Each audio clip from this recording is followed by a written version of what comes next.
Más textos disponibles en Simba. La estrella del amor falto a mi cielo Juan Carlos Gómez.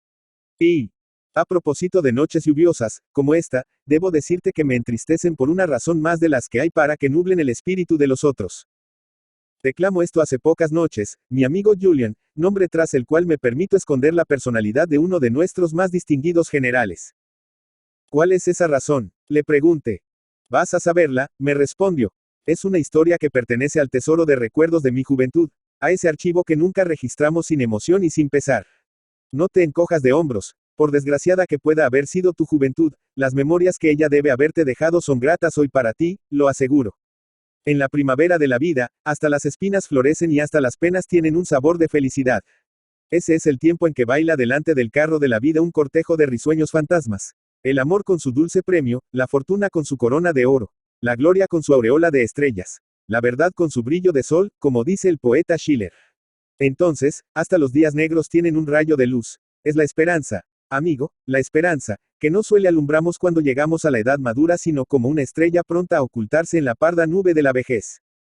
De mí sé decir que nunca evoco los recuerdos de aquellos años que se han ido, ay, tan pronto, sin experimentar un sentimiento de agradable tristeza, no de dolor ni de amargura, porque, francamente, como no puedo decir que soy desventurado del todo ahora, así como no puedo envanecerme de haber sido feliz cuando joven, no tengo derecho de hacer la exclamación de la Francesca del Dante. Siento, al recordar las historias de mi juventud, algo como el vago perfume que suele traemos la brisa al dirigir la última mirada a los jardines de que nos alejamos. Bien, repliqué, me convences, Julian, tanto más cuanto que has apoyado tus razones en poéticas citas que es necesario respetar. Pero vamos a tu historia. 2. Tenía yo 20 años y era un simple ingeniero de minas.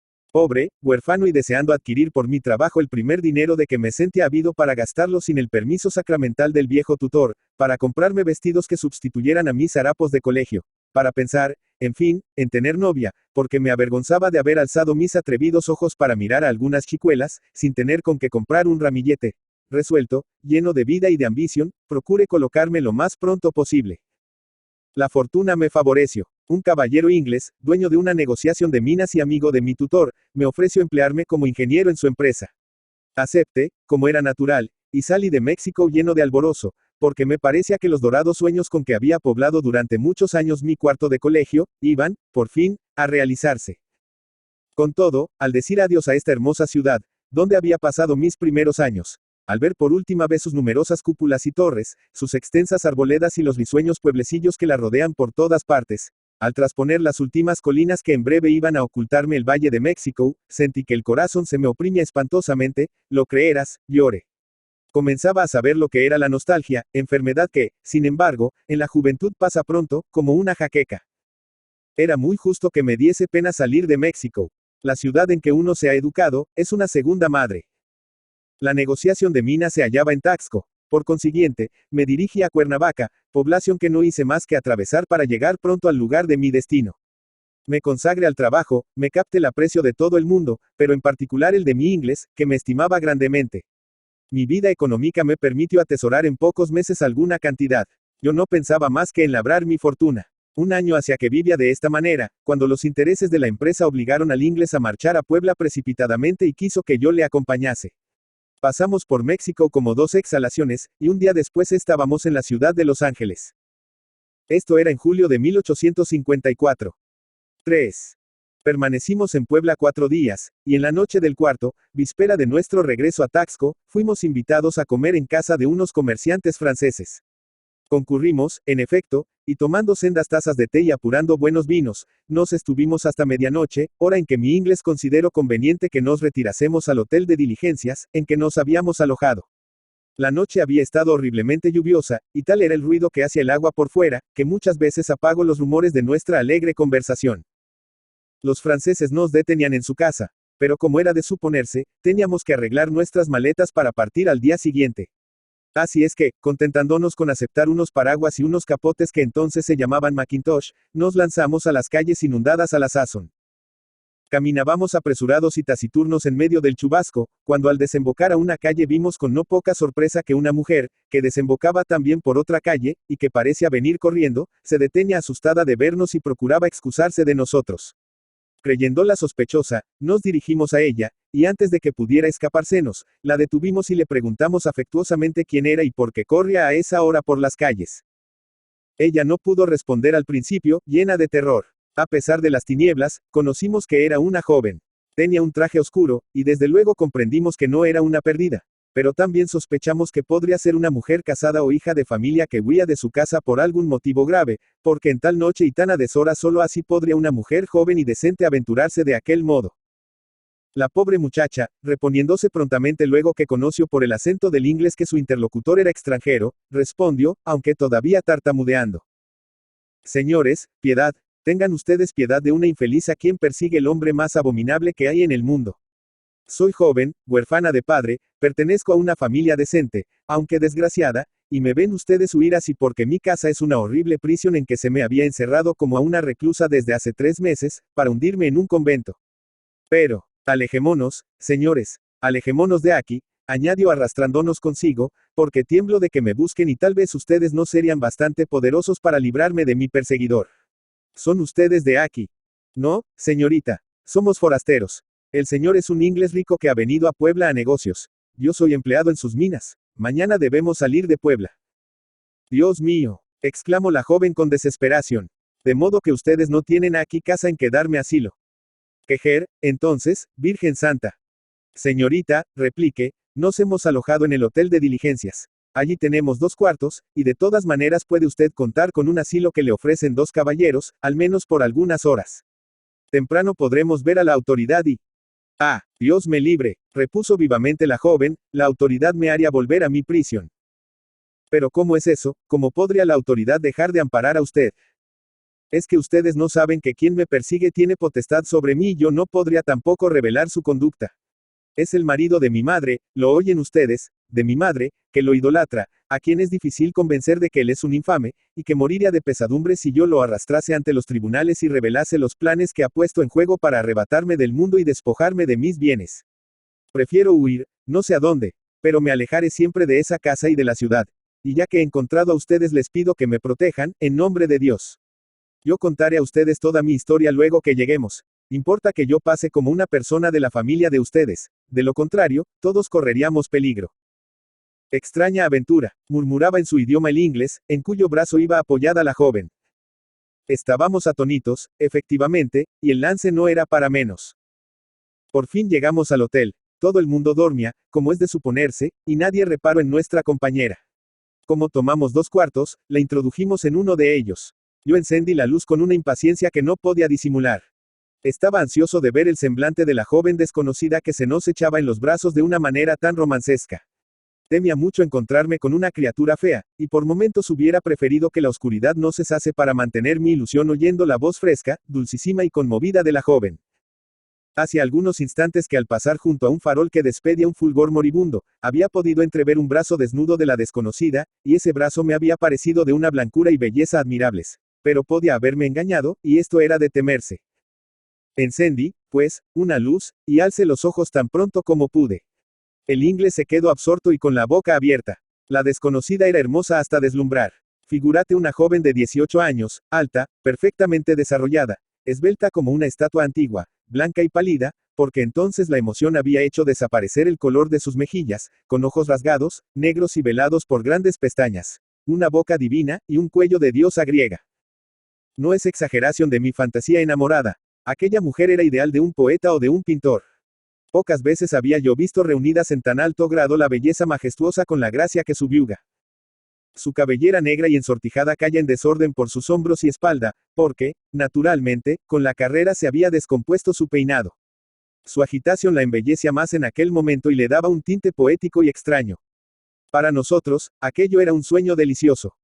Estuvimos contemplando a tan perfecta hermosura algunos minutos, probablemente en una actitud que no debió de parecerle ni muy galante ni muy propia de hombres civilizados, pero no pudimos remediarlo, nos fascinaba. Y le rogamos que tomara asiento, y el inglés, volviendo en sí de su éxtasis, le dijo: No extrañe, usted, señora, nuestro asombro.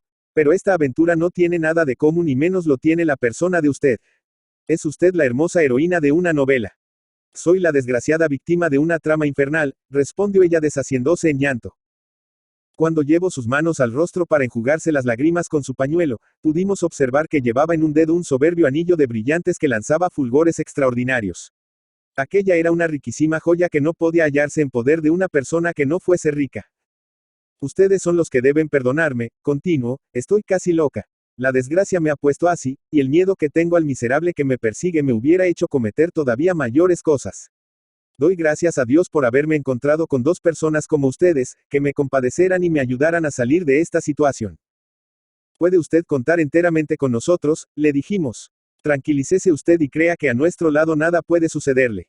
Pero si no es indiscreción, añadió el inglés, desearíamos saber algo más acerca de usted para poder ayudarle en este trance.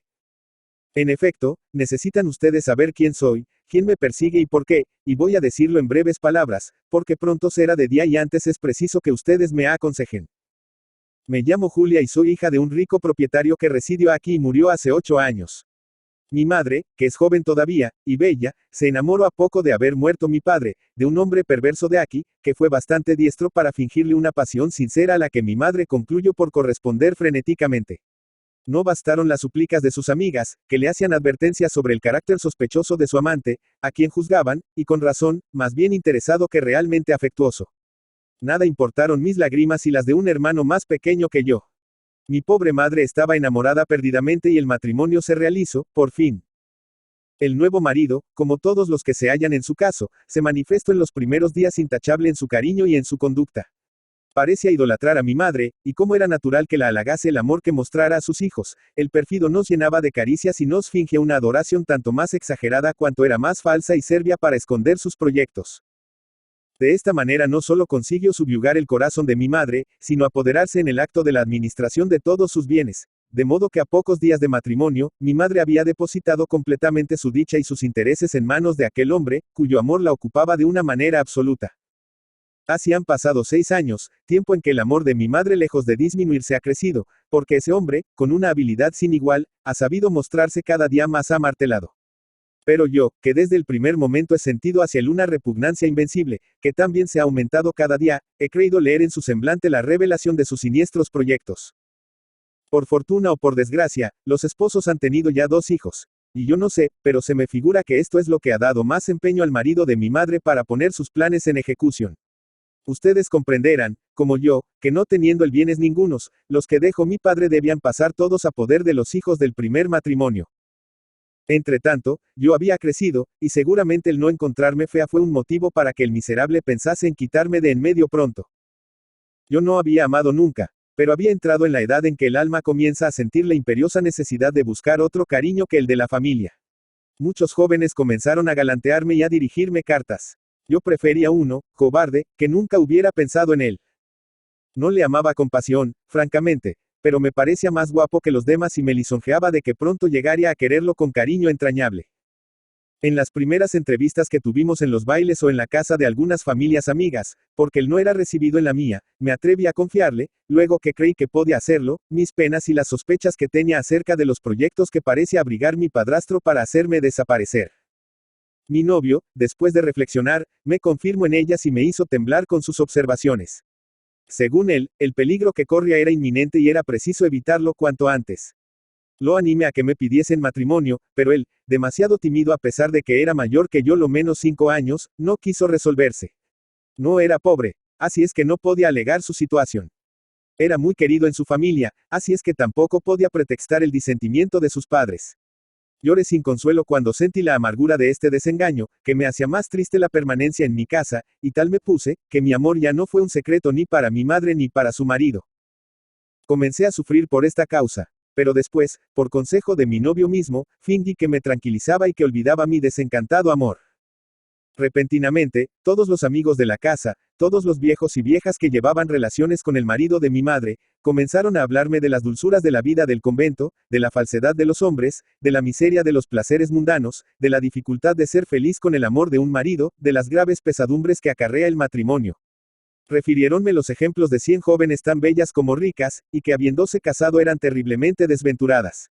Me encarecieron la paz santa del claustro y me aseguraron que si después de pasados algunos meses en un convento no me agradaba la existencia que se llevaba allí, podría salir otra vez al mundo. En suma, Yo no oía hablar por todas partes más que de la felicidad que me aguardaba siendo monja. Yo me arrojaba llorando en los brazos de mi madre pidiéndole consejo, porque el destino que se me estaba encareciendo me repugnaba atrozmente. Pero ella me hacía los mismos razonamientos y procuraba inclinar mi ánimo para sepultarme en el claustro.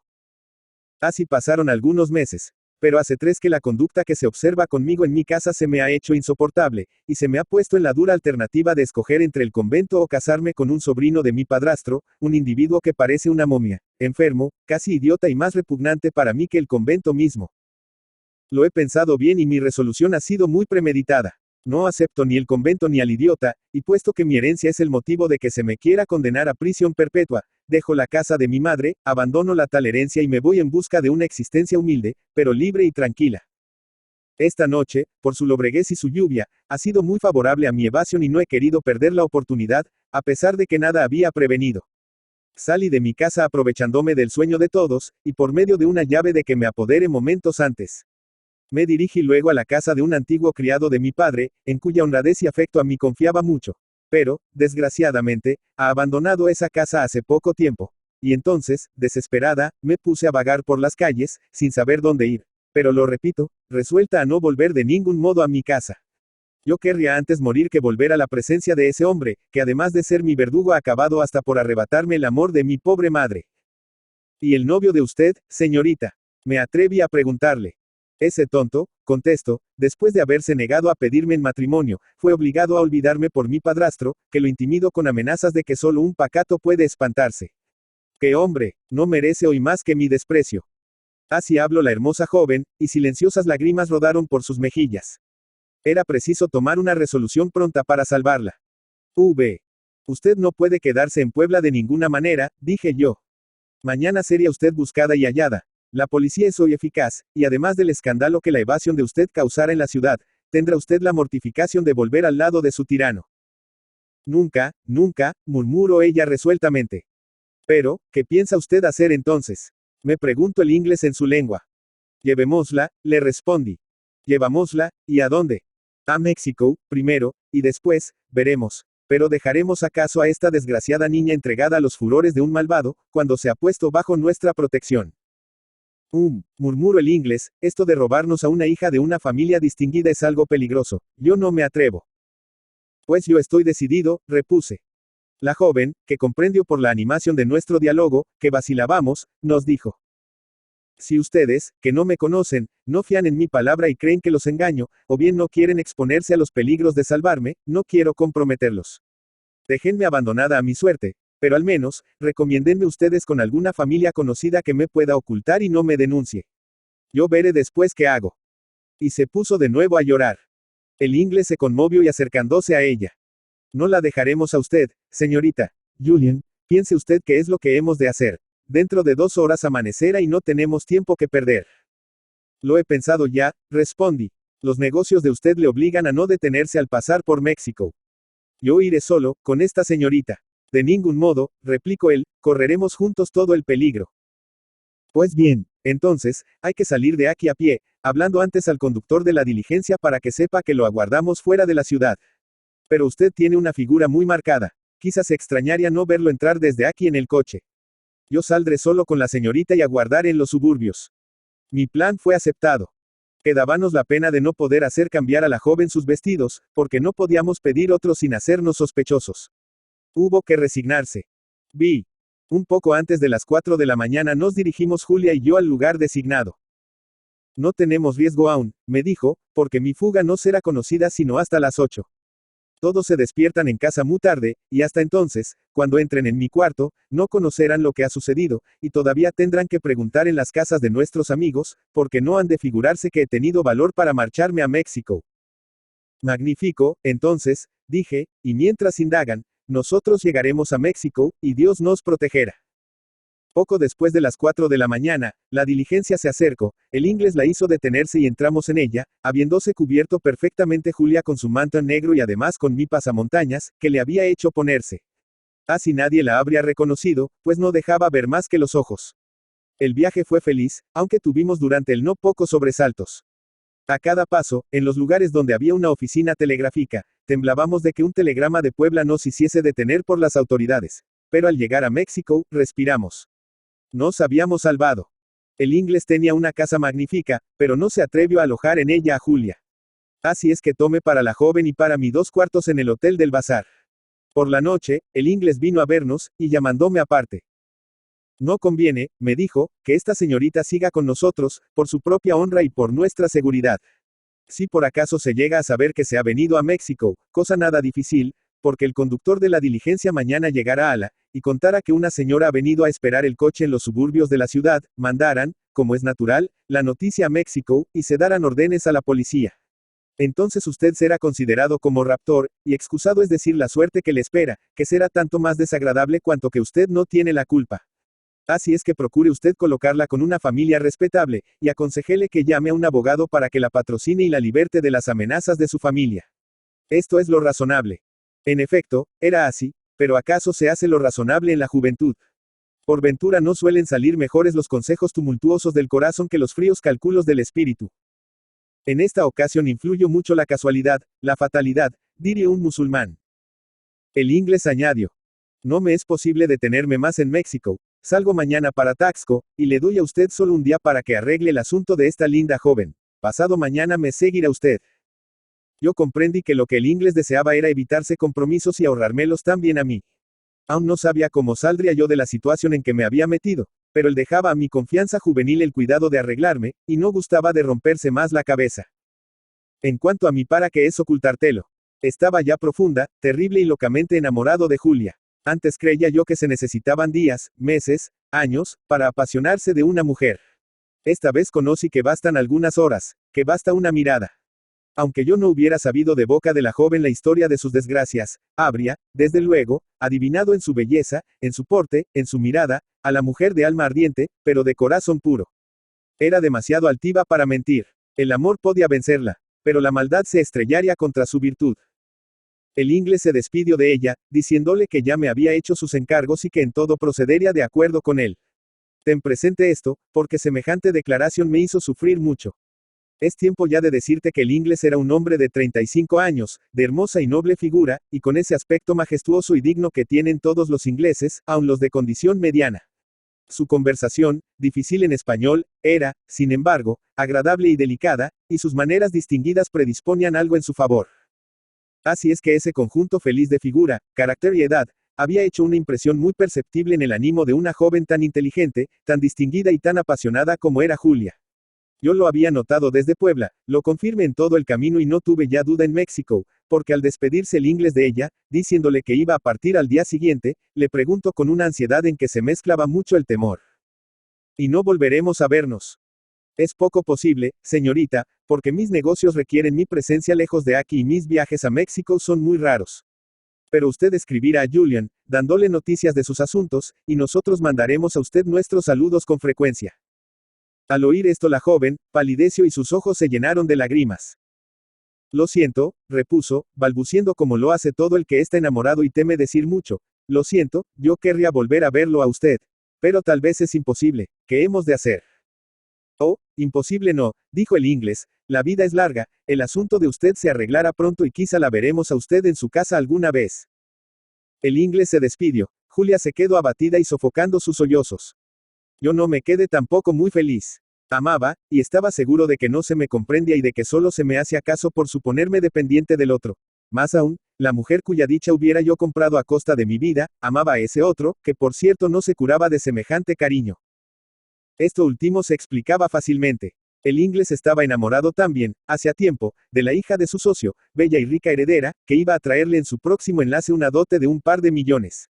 Así es que, primero por su afecto, y luego por temor de que la más pequeña sombra de Calaverada viniese a empañar el cielo de su esperanza, el dicho inglés profesaba a su futura una fidelidad que hubieran envidiado Leandro y Romeo, Abelardo y Marsilio.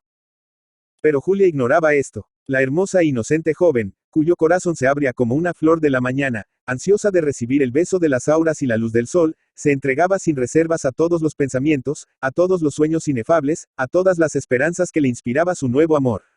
También ella, como yo, amaba por primera vez, y para sentir esa pasión no había necesitado muchos días. Vio al joven inglés y eso bastó. ¿Qué era yo, pues, para ella, gran Dios? Este pensamiento me destrozaba el corazón como si fuese una garra de fuego. Pero ella tenía razón. En cuanto a ventajas físicas, ya ves que hubiera sido una locura sostener ni por un momento la comparación con mi rival. Además, era yo muy joven. Parecía el segundo siempre, y esto es fatal. Aunque con una carrera noble e independiente, el hecho de recibir un sueldo del rico minero me ponía una especie de librea que francamente quita mucho de la altivez propia de un hombre. Al menos, de soldado, hijo mío, llevo el uniforme de la patria y soy esclavo de la gloria. Pero entonces, triste me parece decirlo. Era yo el criado sabio de un hijo de la perfida Albion. Por todas estas razones, Julia me trataba muy bien, pero en su acento, en su sonrisa, en su manera de hablarme, conocía yo que establecía una gran diferencia entre el inglés y yo. Hasta en la confianza que me otorgaba, había algo de humillante. Algo que me parecía decir, no tengo cuidado de abandonarme a ti, porque tú tienes el deber de respetar a la protegida de tu señor. Esto me desesperaba. Entretanto, mi señor intencionadamente no pensaba en que era preciso gastar algún dinero en la hermosa prófuga. Desde Puebla, yo había echado mano de mi tesoro y había sufragado todos los gastos. En México sucedió lo mismo, pero esa satisfacción era la única que me hacía feliz. Julia no llegaría a saberlo, y la consideración de que atribuiría al inglés todos esos servicios me producía una especie de amarga voluptuosidad. Y si llegara a saber alguna vez, su triste sorpresa, porque sería triste, sin duda, me causaba también una delicia amarga anticipadamente. Como Julia se había venido de Puebla, según he dicho, solo con su traje negro, que estaba echado a perder por la lluvia, me ocupé en procurarle vestidos y los mejores que pude conseguir de pronto, pagando a una modista precios extraordinarios con tal de que en 2 días le arreglase los muy urgentes. Le proporcioné también ropa blanca finísima, calzado de seda, perfumes, un neceser, un costurero y todo, en fin, lo que necesita una mujer elegante y joven. Ella recibió, sonriendo, todo, pero en su manera de darme las gracias conocía yo que creía ser deudora de todas esas atenciones al inglés. El segundo día de nuestra permanencia en México, me dijo: deseo ver a una familia de parientes míos para saber si quieren recibirme.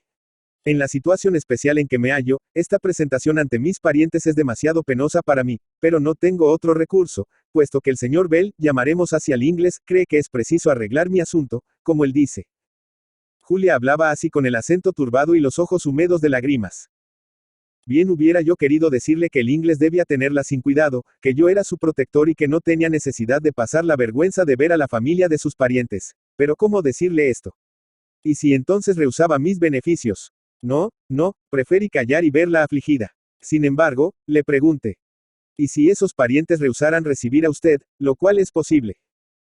Ya se ve que es muy posible. Conozco, por desgracia, a los tales parientes, y sé que no querrían por nada de esta vida atraerse el enojo de mi padrastro ni de mi mamá. Entonces yo también pregunto a usted, ¿qué haremos? El señor Bell no ha dado a usted instrucciones para ese caso. Julia, le dije, ve usted a esa familia. Y si no la recibe, no tenga usted cuidado, ya sabré lo que he de hacer. Parece que ella respiró entonces, comprendió que su providencia no la abandonaría, y ya no tuvo inquietudes sobre su situación. Fácil me sería, añadió, procurarme trabajo como costurera. Yo no tengo vergüenza de aceptar esa condición humilde. Soy rica, pero la pobreza no me espanta y el trabajo tiene para mí atractivos muy grandes. Sobre todo, seré libre, y conservándome honrada como hasta aquí, no temo el porvenir. Pero estaría yo segura en México, no me perseguiría mi familia, no me harían sufrir nuevos sinsabores. No piense usted en nada de esto, Julia, dije, para concluir, acompañaré a usted a ver a esa familia y veremos. Un momento después hice traer un carruaje y nos dirigimos a la casa de los parientes de Julia. 7. Al llegar, la joven bajó y penetró en el patio. Yo la aguardaba en el carruaje. Un cuarto de hora después salió de la casa con el rostro descompuesto por la indignación y el dolor. ¿Qué pasa, Julia?, le pregunté. De usted orden de que volvamos al hotel. Ya le diré a usted. Di la orden, en efecto. El carruaje se puso en marcha y Julia pudo llorar con toda libertad. Comprendí todo. Aquellas gentes habían rehusado recibirla. Miserables, dijo Julia, y así entienden estas gentes el parentesco y la caridad. Pues si yo hubiese abandonado mi casa por el olvido de mis deberes, vendría yo a buscar el asilo de una familia. Creen que estoy perdida. Y como les he explicado todo, van a preguntar a Puebla, estoy segura, y ahora sí es preciso tomar precauciones, porque mañana estarán aquí las órdenes para perseguirme. Casi me alegro de eso, Julia, porque así no queda otro recurso que el que usted se vaya con nosotros a Taxco. ¿Es posible?, preguntó ella alborozada, el señor Bell no cree eso inconveniente. Y aunque lo creyera, cedemos a la necesidad. Es cierto, a la necesidad. Pero mire usted, Si tal determinación disgustara al señor Bell, preferiría yo quedarme en México y correr todos los peligros de mi mala posición. Oh, no, créalo usted, no se disgustara. Pues entonces, acepto, y ala en Taxco, que supongo será una población regular, me pondré a trabajar, no estorbaré a nadie, no seré gravosa, y mi conducta dirá si merezco o no lo que ha hecho por mí ese hombre generoso. Debes considerar que cada palabra de estas era una puñalada para mi pobre corazón enamorado. Pero yo disimulaba, y en esa especie de resignación a que lo reduce a uno un amor no comprendido, tenía yo por mejor dejar a Julia que creyera en la protección del inglés para que se prestara a seguirme, que declararle la verdad y exponerme a que, desesperada, prefiriese quedar en México a ser protegida por mí. Así, todo lo dispuse para el viaje. Al día siguiente, es decir, al tercero de nuestra permanencia en México, partimos en la diligencia para Cuernavaca. Llegamos a esta risueña y linda ciudad, en que Julia estuvo loca de contento. Primero, porque se acercaba a su amado inglés, y luego, porque en la brisa embalsamada que respiraba entre los fértiles huertos que embellecen esa población, parecía recibir el aliento de vida del amor y la libertad. Estaba lejos de sus enemigos, se acercaba al hombre que iba amando con delirio, había dejado el ruido opresor de las ciudades populosas y encontraba dulce refugio en las modestas poblaciones del campo, que solo pueden ofrecer en su seno la serena alegría de la paz y la virtud. Las gentes de Cuernavaca que me conocían se quedaban admiradas viendo a mi lado a una joven cuya belleza extraordinaria y cuya gracia revelaban desde luego a la mujer superior. Preguntabanme si era mi esposa, y como yo lo negara, se quedaban estupefactos, no sabiendo qué pensar de mí. Pero pronto supieron que era una señorita distinguida que iba a pasar una temporada a Taxco, y se explicaron esta manera de viajar sola por semejantes rumbos, con la introducción de las costumbres extranjeras en ciertas familias. Como Julia no había caminado jamás por aquellas montañas y como pudiera serle molesto seguir a caballo, conseguí una litera, y a pesar de ser fastidiosísimo este antiguo vehículo, se resignó a aceptarlo, a falta de otro mejor. La esperanza le hacía dulce la lentitud del camino. Al segundo día de haber salido de Cuernavaca llegamos a Taxco, al oscurecer. Julia, asomándose a las ventanillas de la litera, pudo distinguir desde lejos el gracioso caserío del antiguo mineral, cuyas azoteas desiguales y calles tortuosas y empinadas como las de Guanajuato, Pachuca y todos los pueblos formados en los lugares mineros, presentan un aspecto pintoresco y singular. Taxco es un pueblo simpático, y su temperamento elogiado por el Baron de Humboldt, y la circunstancia de haber sido la cuna del gran poeta don Juan Ruiz de Alarcón, así como la no menos importante de haber derramado en el mundo, desde los primeros años de la conquista, la plata de su seno a torrentes, hacen interesantísima para el viajero esta población, escondida entre las arrugas argentíferas de una montaña del sur. Taxco a lo lejos y en el crepúsculo de la tarde, con su hermosa iglesia de agudas y esbeltas torres, que se eleva gallarda en la cumbre de una colina, con su pardo caserío, por entre el que sobresalen las copas agudas de algunos árboles, con las arcadas de sus acueductos y con las sombras que se proyectan en su terreno escarpado y anguloso, parece una enorme estalagmita bajo la bóveda de oscuras nubes que la cubren en las tardes de julio, o bien un inmenso grupo de castillos de la Edad Media trepados en las alturas por el genio de la rapiña y de la soledad. Desde que se sale del risueño pueblecillo de Acamixtla, y particularmente al llegar a la cumbre en que está asentada Taxco, un raudal de aromas frescos y delicados acaricia al viajero. Es el que vierte la flor del chirimoyo, abundantísima en aquellos alrededores y bien cultivada en los pequeños pero lindos huertos que circundan al mineral.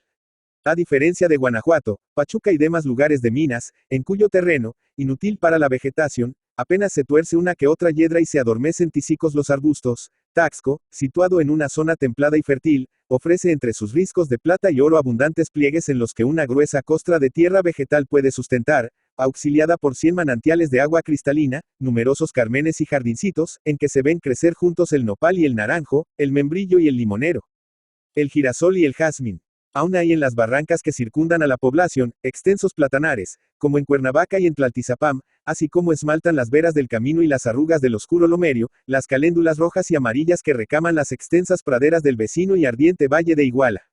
Taxco es alegre, bullicioso y fértil. Y si la paz hubiese permitido a los capitalistas emprender grandes obras para trabajar las viejas minas abandonadas hoy, Taxco, el pueblo que prometió hacer la cúpula de su iglesia de plata, Taxco, donde un labrador de los Pirineos, Borda, pudo elevarse un trono de millonario en menos de una década, volvería a ser el emporio de la riqueza mexicana. Pero me abandono a digresiones inoportunas, y he dejado a mi hermosa Julia asomada a las ventanas de su litera y aspirando con voluptuosidad el perfume de los chirimoyos y de los jazmines. ¿Qué le parece a usted su nueva mansión? Que estoy encantada. Esto es nuevo para mí, hija de los valles de las ciudades populosas. Qué hermoso debe de ser este retiro, respirando el aire de la libertad y amando y siendo amado. La comprendí, y quedé mudo de dolor y de celos. Tocaban las oraciones en la parroquia y en el convento de San Diego, cuando llegamos al centro de la población. Después de seguir por un momento aquel laberinto de calles estrechas y accidentadas, la litera se detuvo frente a una casa de modesta apariencia y que no tenía más lujo que un jardín, lo cual es bastante en una ciudad minera.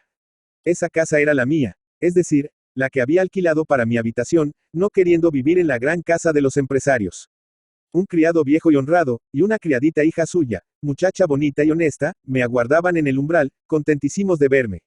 Invité a Julia a salir de su litera y la introduje en la casita, orgulloso de abrigarla bajo mi techo. Pronto el orgullo se tornó en humillación. ¿Aquí vive el señor Bell?, me preguntó la joven. No, Julia, le respondí, el señor Bell vive en una casa muy espaciosa y buena que se halla situada al extremo de esta misma calle. Ya la verá usted. Pues, entonces, ¿de quién es esta casita?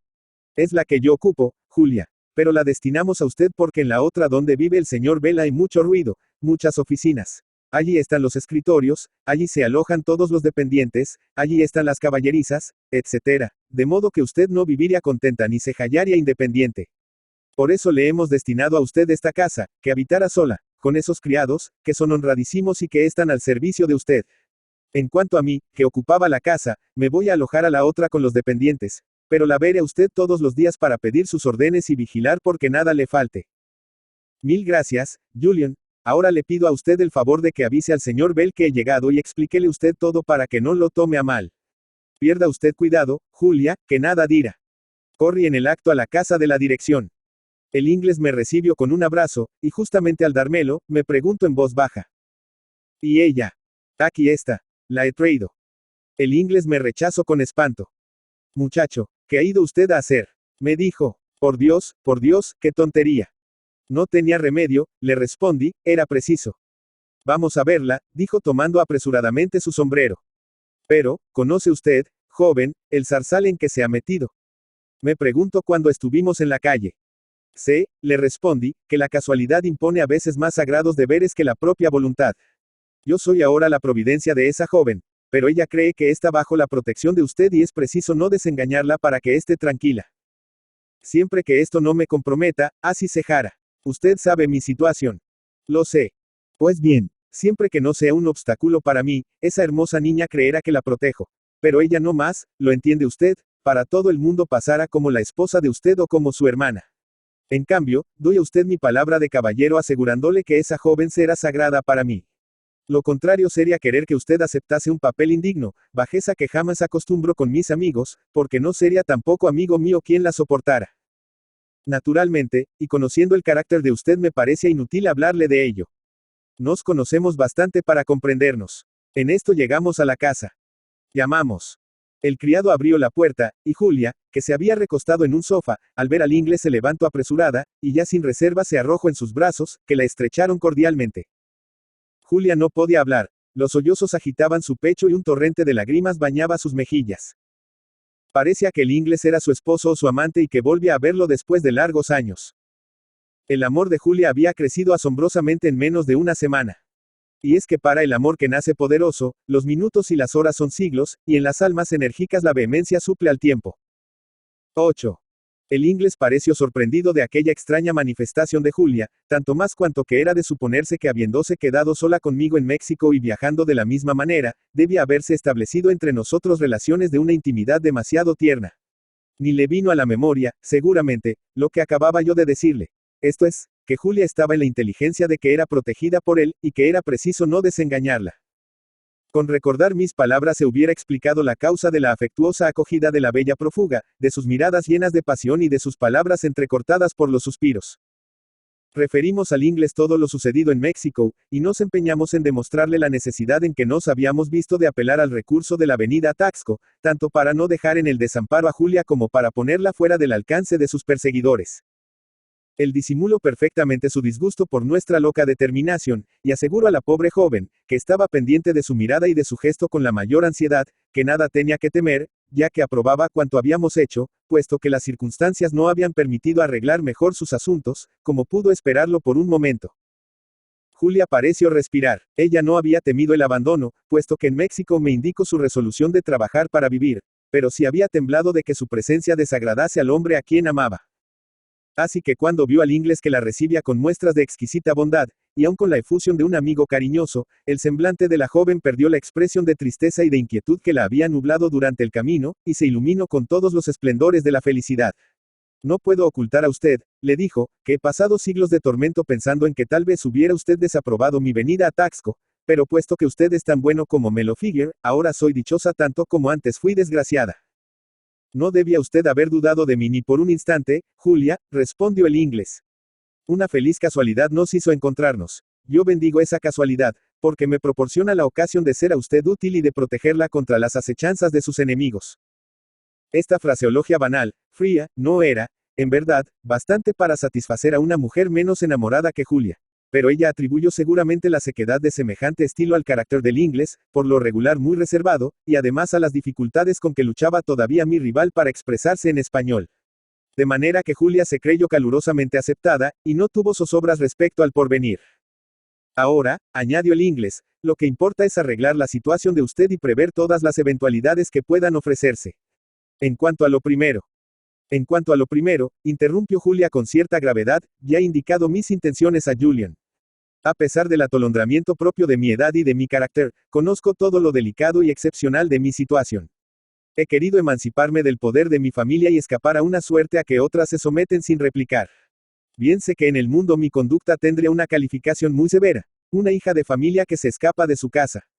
Esto es un crimen que la sociedad condena fácilmente, tanto más fácilmente cuanta mayor es la indiferencia con que ve los dolores que devoran el corazón de una mujer infeliz, obligada a sepultar una vida llena de ilusiones y de esperanzas, en las tinieblas de un convento.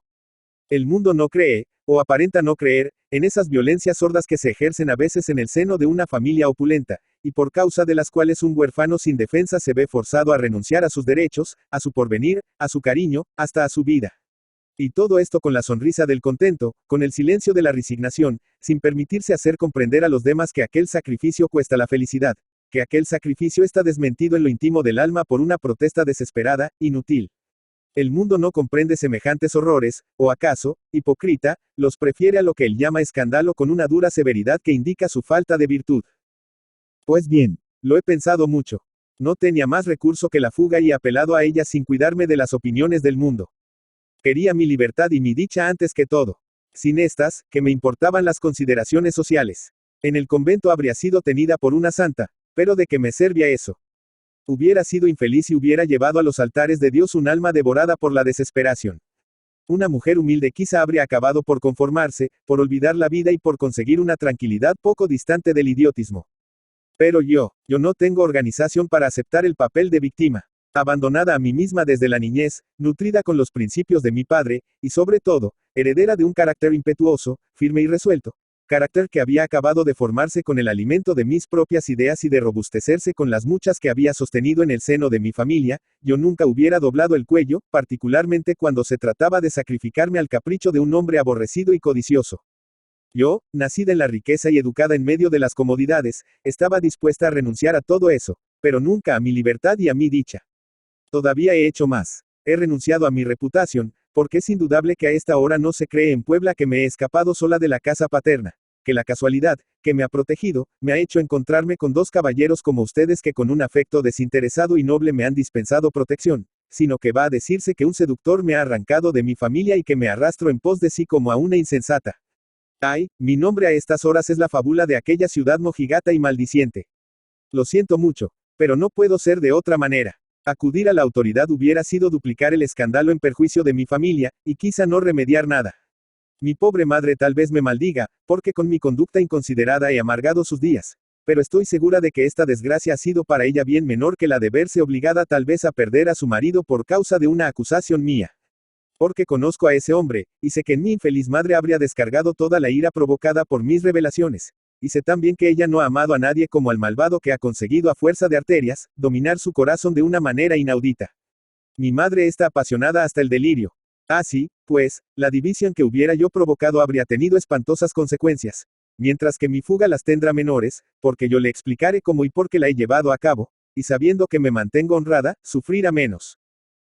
He hecho a ustedes una nueva explicación que les habrá dado, mejor que la primera, la idea de mi carácter. Ahora bien, conozco lo que he hecho y lo que me debo a mí misma de hoy en adelante. Que hable el mundo, con tal de que mi conciencia me absuelva. Que descargue los golpes de su severidad sobre mi frente. No por eso dejaré de levantarla menos erguida, porque sé que todavía está pura. Soy de esas mujeres excepcionales que no necesitan de su familia para defender su virtud, porque les basta su dignidad. Soy de esas mujeres que piden, para vivir tranquilas, la aprobación de su conciencia y que desprecian lo demás. Rica, quizá mi posición me impondría tiránicas exigencias a que tuviera que acceder. Pero hoy, pobre, quedaré más independiente, y el trabajo me resguardará de todo peligro. Soy joven, soy fuerte, tengo la energía varonil que he bebido en los consejos de mi padre, que era un hombre de corazón. He recibido una educación esmerada y nada común, y, sobre todo, tengo confianza en Dios.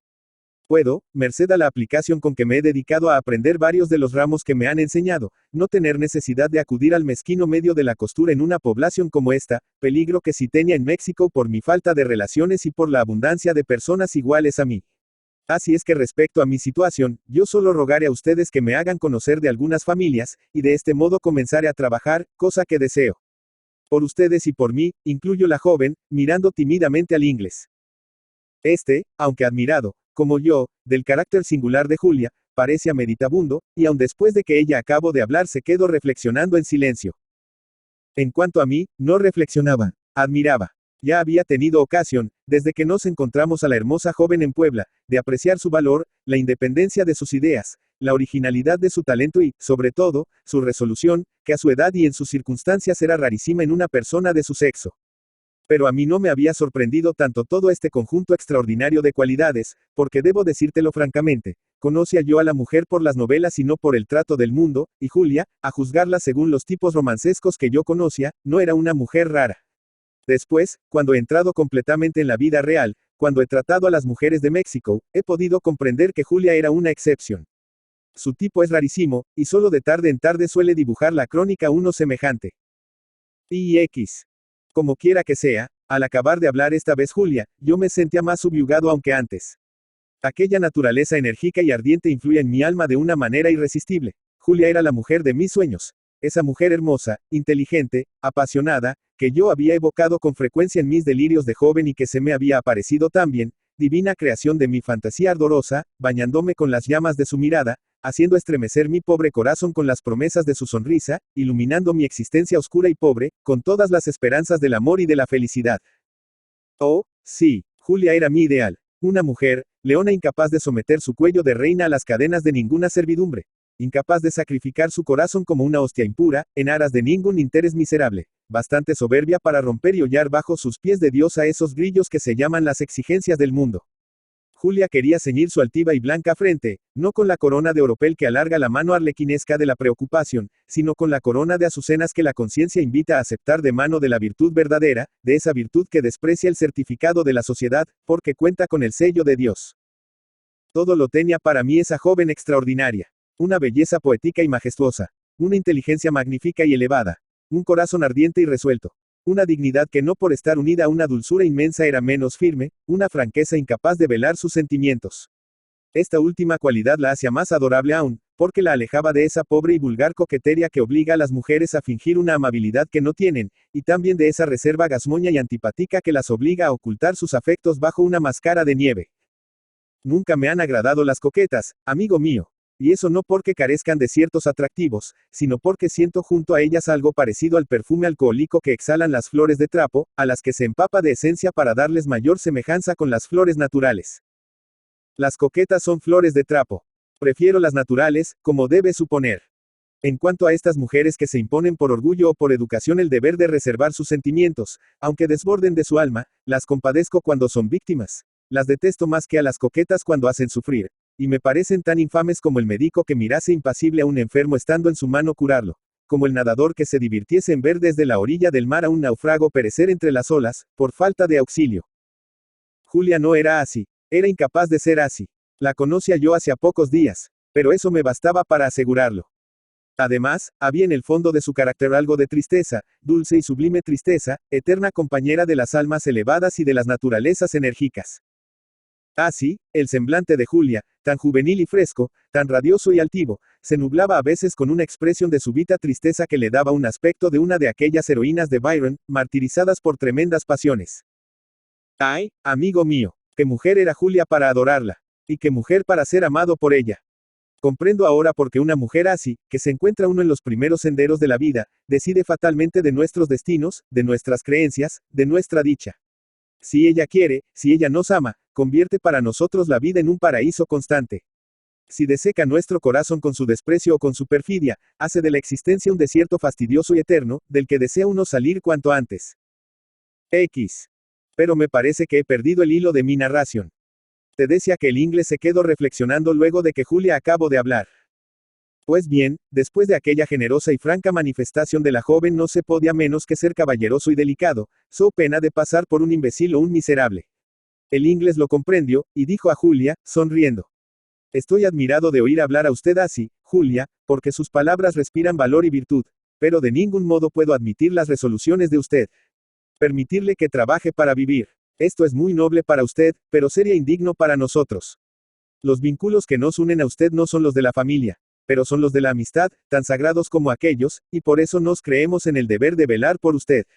Además, Julia, si fuésemos pobres, si la substancia de una débil criatura como usted viniese a disminuir nuestro pan, todavía nos consideraríamos afortunados en poder ofrecérselo, aunque usted tendría más razón en querer rehusarlo. Pero nuestra posición está fuera de ese peligro, somos ricos, y la obligación que nos imponemos con usted nos es tan grata como poco onerosa.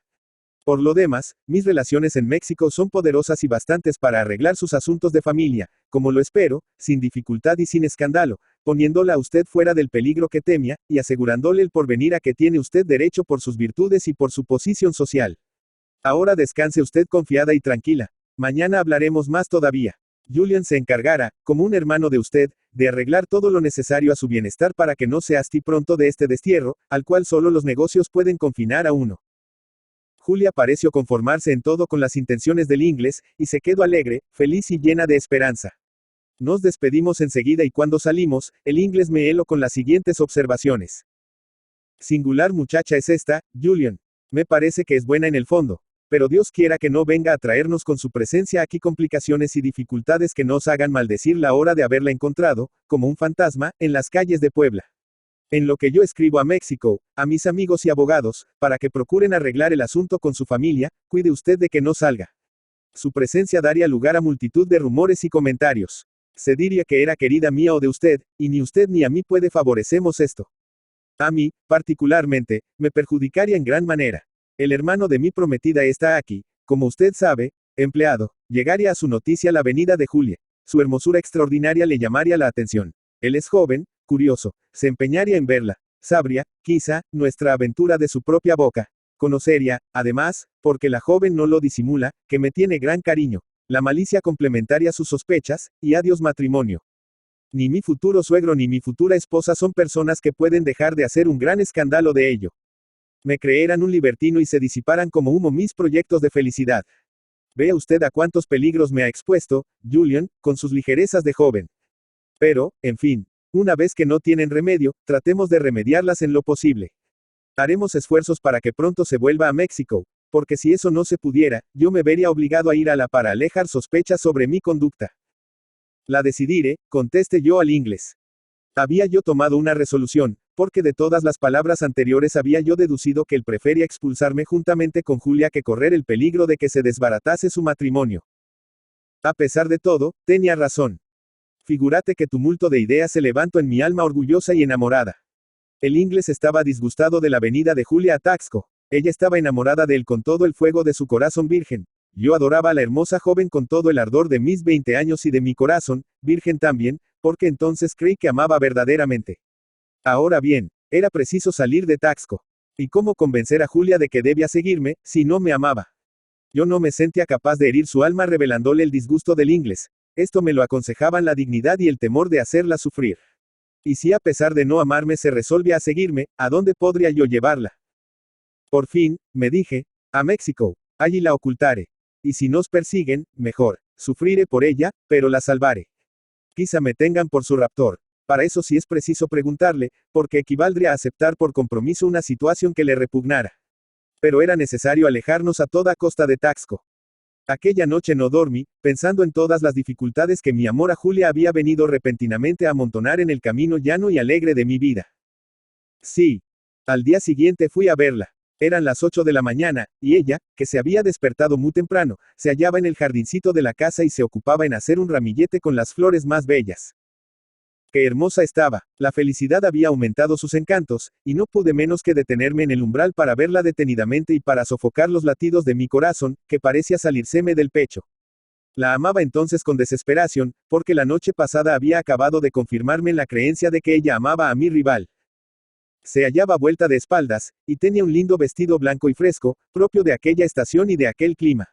Julia estaba en la florescencia de la juventud, así es que su traje dejaba ver en toda su riqueza y su elegancia las formas de aquel cuerpo ligero y airoso que hubiera envidiado una Venus antigua. Cuando acabó de hacer su ramillete, se volvió y corrió hacia mí, sonriendo.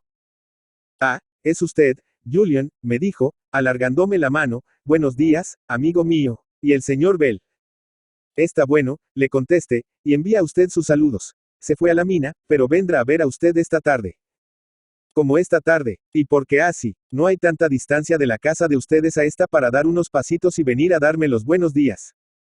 Tal vez, repliqué, no creía usted levantada a la hora en que se fue. Supuso que estaría usted fatigada y que dormiría hasta muy tarde. Oh, no, yo me levanto temprano, como usted ha visto, y aquí no me perdonaría el quedar en la cama, cuando la salida del sol es tan hermosa en Taxco. Qué bello clima, qué bello temperamento. Pero sabe usted, Julian, que este destierro es lindísimo. Yo no sé cómo ustedes se aburren aquí, pues yo no me figuraba que estaría tan contenta en este pueblo, como lo estoy. Sobre todo, qué casita tan graciosa tiene usted. Es una jaula de canarios. Por donde quiera, muebles ligeros y elegantes, aseo y comodidad. Y afuera, ese jardincito es un primor. Allí me encuentro muchas flores extranjeras que ya conocía, pero hay otras que no he visto nunca y que son preciosas. Sí, Julia, son flores del país. Flores silvestres y desconocidas en México, que yo he recogido en las gargantas de estas montañas y en las llanuras de Iguala, y que cultivo cuidadosamente para trasplantarlas a México. Habrá usted notado, por ejemplo, que toda la cuesta que está empedrada con enormes peñascos, desde el tiempo de Borda, y que tanto molestó a usted ayer, está lujosamente decorada por una cerca de bellísimas flores. Pues todas esas se hallan aquí y las he clasificado en mi herbario. En fin, el jardincillo es un puñado, pero el alegra siquiera la humilde ermita del desterrado. Ah, pero repito que es linda la ermita. Aquí tiene usted de todo para distraerse. Acabo de registrar los hermosos libros de ese estante. Ahí hay muchas ciencias que no entiendo. Pero también hay poetas. Yo he leído a muchos poetas. ¿Le agrada a usted la poesía? Es claro, se tiene, acaso, un carácter como el mío sin haber bebido un poco de esas fuentes. Y están aquí todos los poetas que adoro. El Dante, el Tasso, Víctor Hugo, Lamartine, Alfredo de Musset, Quintana, y estos que son los que traducen en la lengua de fuego de la América los sentimientos de fuego de nuestras almas ardientes. José Marmol, Gómez, Lozano y Plácido. Yo adoro a estos poetas, y no extrañe usted que no conozca a estos otros porque no sé latín, ni inglés, ni alemán. Harto es ya que me hayan permitido estas lecturas los que deseaban que no leyese más que el Año Cristiano y los insoportables versos del P. Sartorio. En efecto, Julia, veo que tiene usted una instrucción poco común en su sexo, y sobre todo, buen gusto. Sobre todo, afición al estudio. Tengo sed. Ah, si no hubiera tenido que luchar con las preocupaciones de familia. Pero vamos a otra cosa. He arreglado la casita, porque, amigo mío, se notaba desde luego la ausencia de usted. Ya verá usted en todo que ha andado por allí la mano de una mujer. Y a propósito, ¿qué empleo tiene usted aquí, Julian, si no es indiscreto preguntarlo? Soy el ingeniero director de la mina, respondí, y el jefe de la casa cuando el señor Bell no está aquí, lo que sucede casi todo el año. Ah, es usted ingeniero, dijo Julia algo sorprendida, y como recordando, luego añadió, pues entonces perdóneme usted, amigo mío, quizá le he tratado con poca atención creyendo que era usted un dependiente de un rango subalterno. De ningún modo debe hacerlo así, pero, ¿qué quiere usted? Son los prejuicios con que nos educan. Y luego, es usted tan joven que no cree que pudiera usted ser un empleado de alta categoría con el señor Bell, y lo quiere a usted mucho. Mucho. Es mi amigo además de ser mi jefe, y me ha prestado excelentes servicios. Es verdad que es muy generoso, muy noble. Ciertamente. Y muy guapo, además, y de modales muy distinguidos. Es verdad, y vive aquí solo. Es decir, sin familia, porque no la tiene. No es casado, y en cuanto a sus padres y hermanos, parece que están en Inglaterra. Julia no disimuló su alegría. Esta era la oportunidad de revelarle lo del próximo casamiento. Pero, lo repito, me había propuesto callar para no herirle en lo más profundo del alma. Julia, dije con acento turbado, interrumpiendo la meditación en que parece haberse sumergido repentinamente. Que Julian, pero que tiene usted que palidece y luego se ruboriza, ¿qué va usted a decir? Nada en particular. Pero como es preciso prever todas las eventualidades que pueden ocurrir, me atrevo a preguntarle a usted, si nos persiguieran hasta aquí, si el cochero de la diligencia de Puebla contara, como habrá contado ya, lo de la escapatoria, y por esa causa no siguieran la pista y averiguaran, lo que no es difícil, que se había usted venido a Taxco, y la autoridad tomara cartas, que responderíamos en caso de que nos interrogaran. ¿No piensa usted que me atribuirían a mí el rapto y que me acusarían de ser el seductor de usted? Julia se sobresaltó y respondió vivamente. No lo quiera Dios, no, es preciso decir la verdad pura. El señor Bell y usted declararían cómo me encontraron y por qué razón me he venido con ustedes. Precisamente, para evitar toda sospecha, deseaba yo trabajar aquí en una situación independiente. Insisto en ello, y creo más que nunca que necesito la sombra y el amparo de una familia honrada para que en cualquier caso dé un testimonio fiel de mi conducta. Oh, no, Julian, no tema usted ser acusado como mi raptor porque yo lo desmentiría en el acto. Lo creerás, amigo, me dio pena que Julia se apresurara a decirme todo esto. Su honra se lo aconsejaba así, pero yo habría deseado que no me lo hubiese dicho tan pronto. Hay el peligro, entonces, añadí, de que tomen por seductor al señor Bell, cosa que lo comprometería. Nunca, nunca, porque yo lo negare, aceptando como acepto, la responsabilidad toda de mis actos. Pero ¿acaso teme usted o el señor Bell que eso llegue a suceder? Temerlo, no, pero conviene estar preparados. ¿Y qué le parece a usted de volver a México? Yo creo que allí estaría usted más a cubierto. Julia se sobresaltó y preguntó dolorosamente. El señor Bell quiere que yo me vaya. No, Julia, nadie quiere eso. Pero le pregunto yo únicamente para saber la opinión de usted. Pero ya sabe usted mi resolución. Quiero quedarme aquí, vivir lejos de mi familia, trabajar tranquilamente. A no ser que ustedes se vuelvan ala, porque entonces tendría que seguirlos para no quedar sola aquí, sin protección alguna. En cuanto al señor Bell, es posible que se vuelva. Yo me quedo. ¿Y será pronto? Preguntó con ansiedad Julia, cubierta de una palidez mortal. Tal vez, repuse yo, sus negocios de México exigen su presencia allí. Anoche ha recibido cartas. Le llaman. Entonces iré y procuraré vivir oculta. Pero no le convendría a usted mejor quedarse. No. Decididamente, comprendo las dificultades en que mi presencia ha puesto a ustedes, y me resuelvo a sufrir sola las consecuencias de mi conducta. Partiré, Julian, dentro de pocos días, y yo ruego a usted que arregle mi viaje. Julia decía esto sofocando los sollozos que hinchaban su pecho. Anoche, añadió, he tenido un momento de felicidad. Cuán poco debía durar, Dios mío, pues que esta mañana tan radiante y hermosa se ha trocado para mí en una noche de dolor.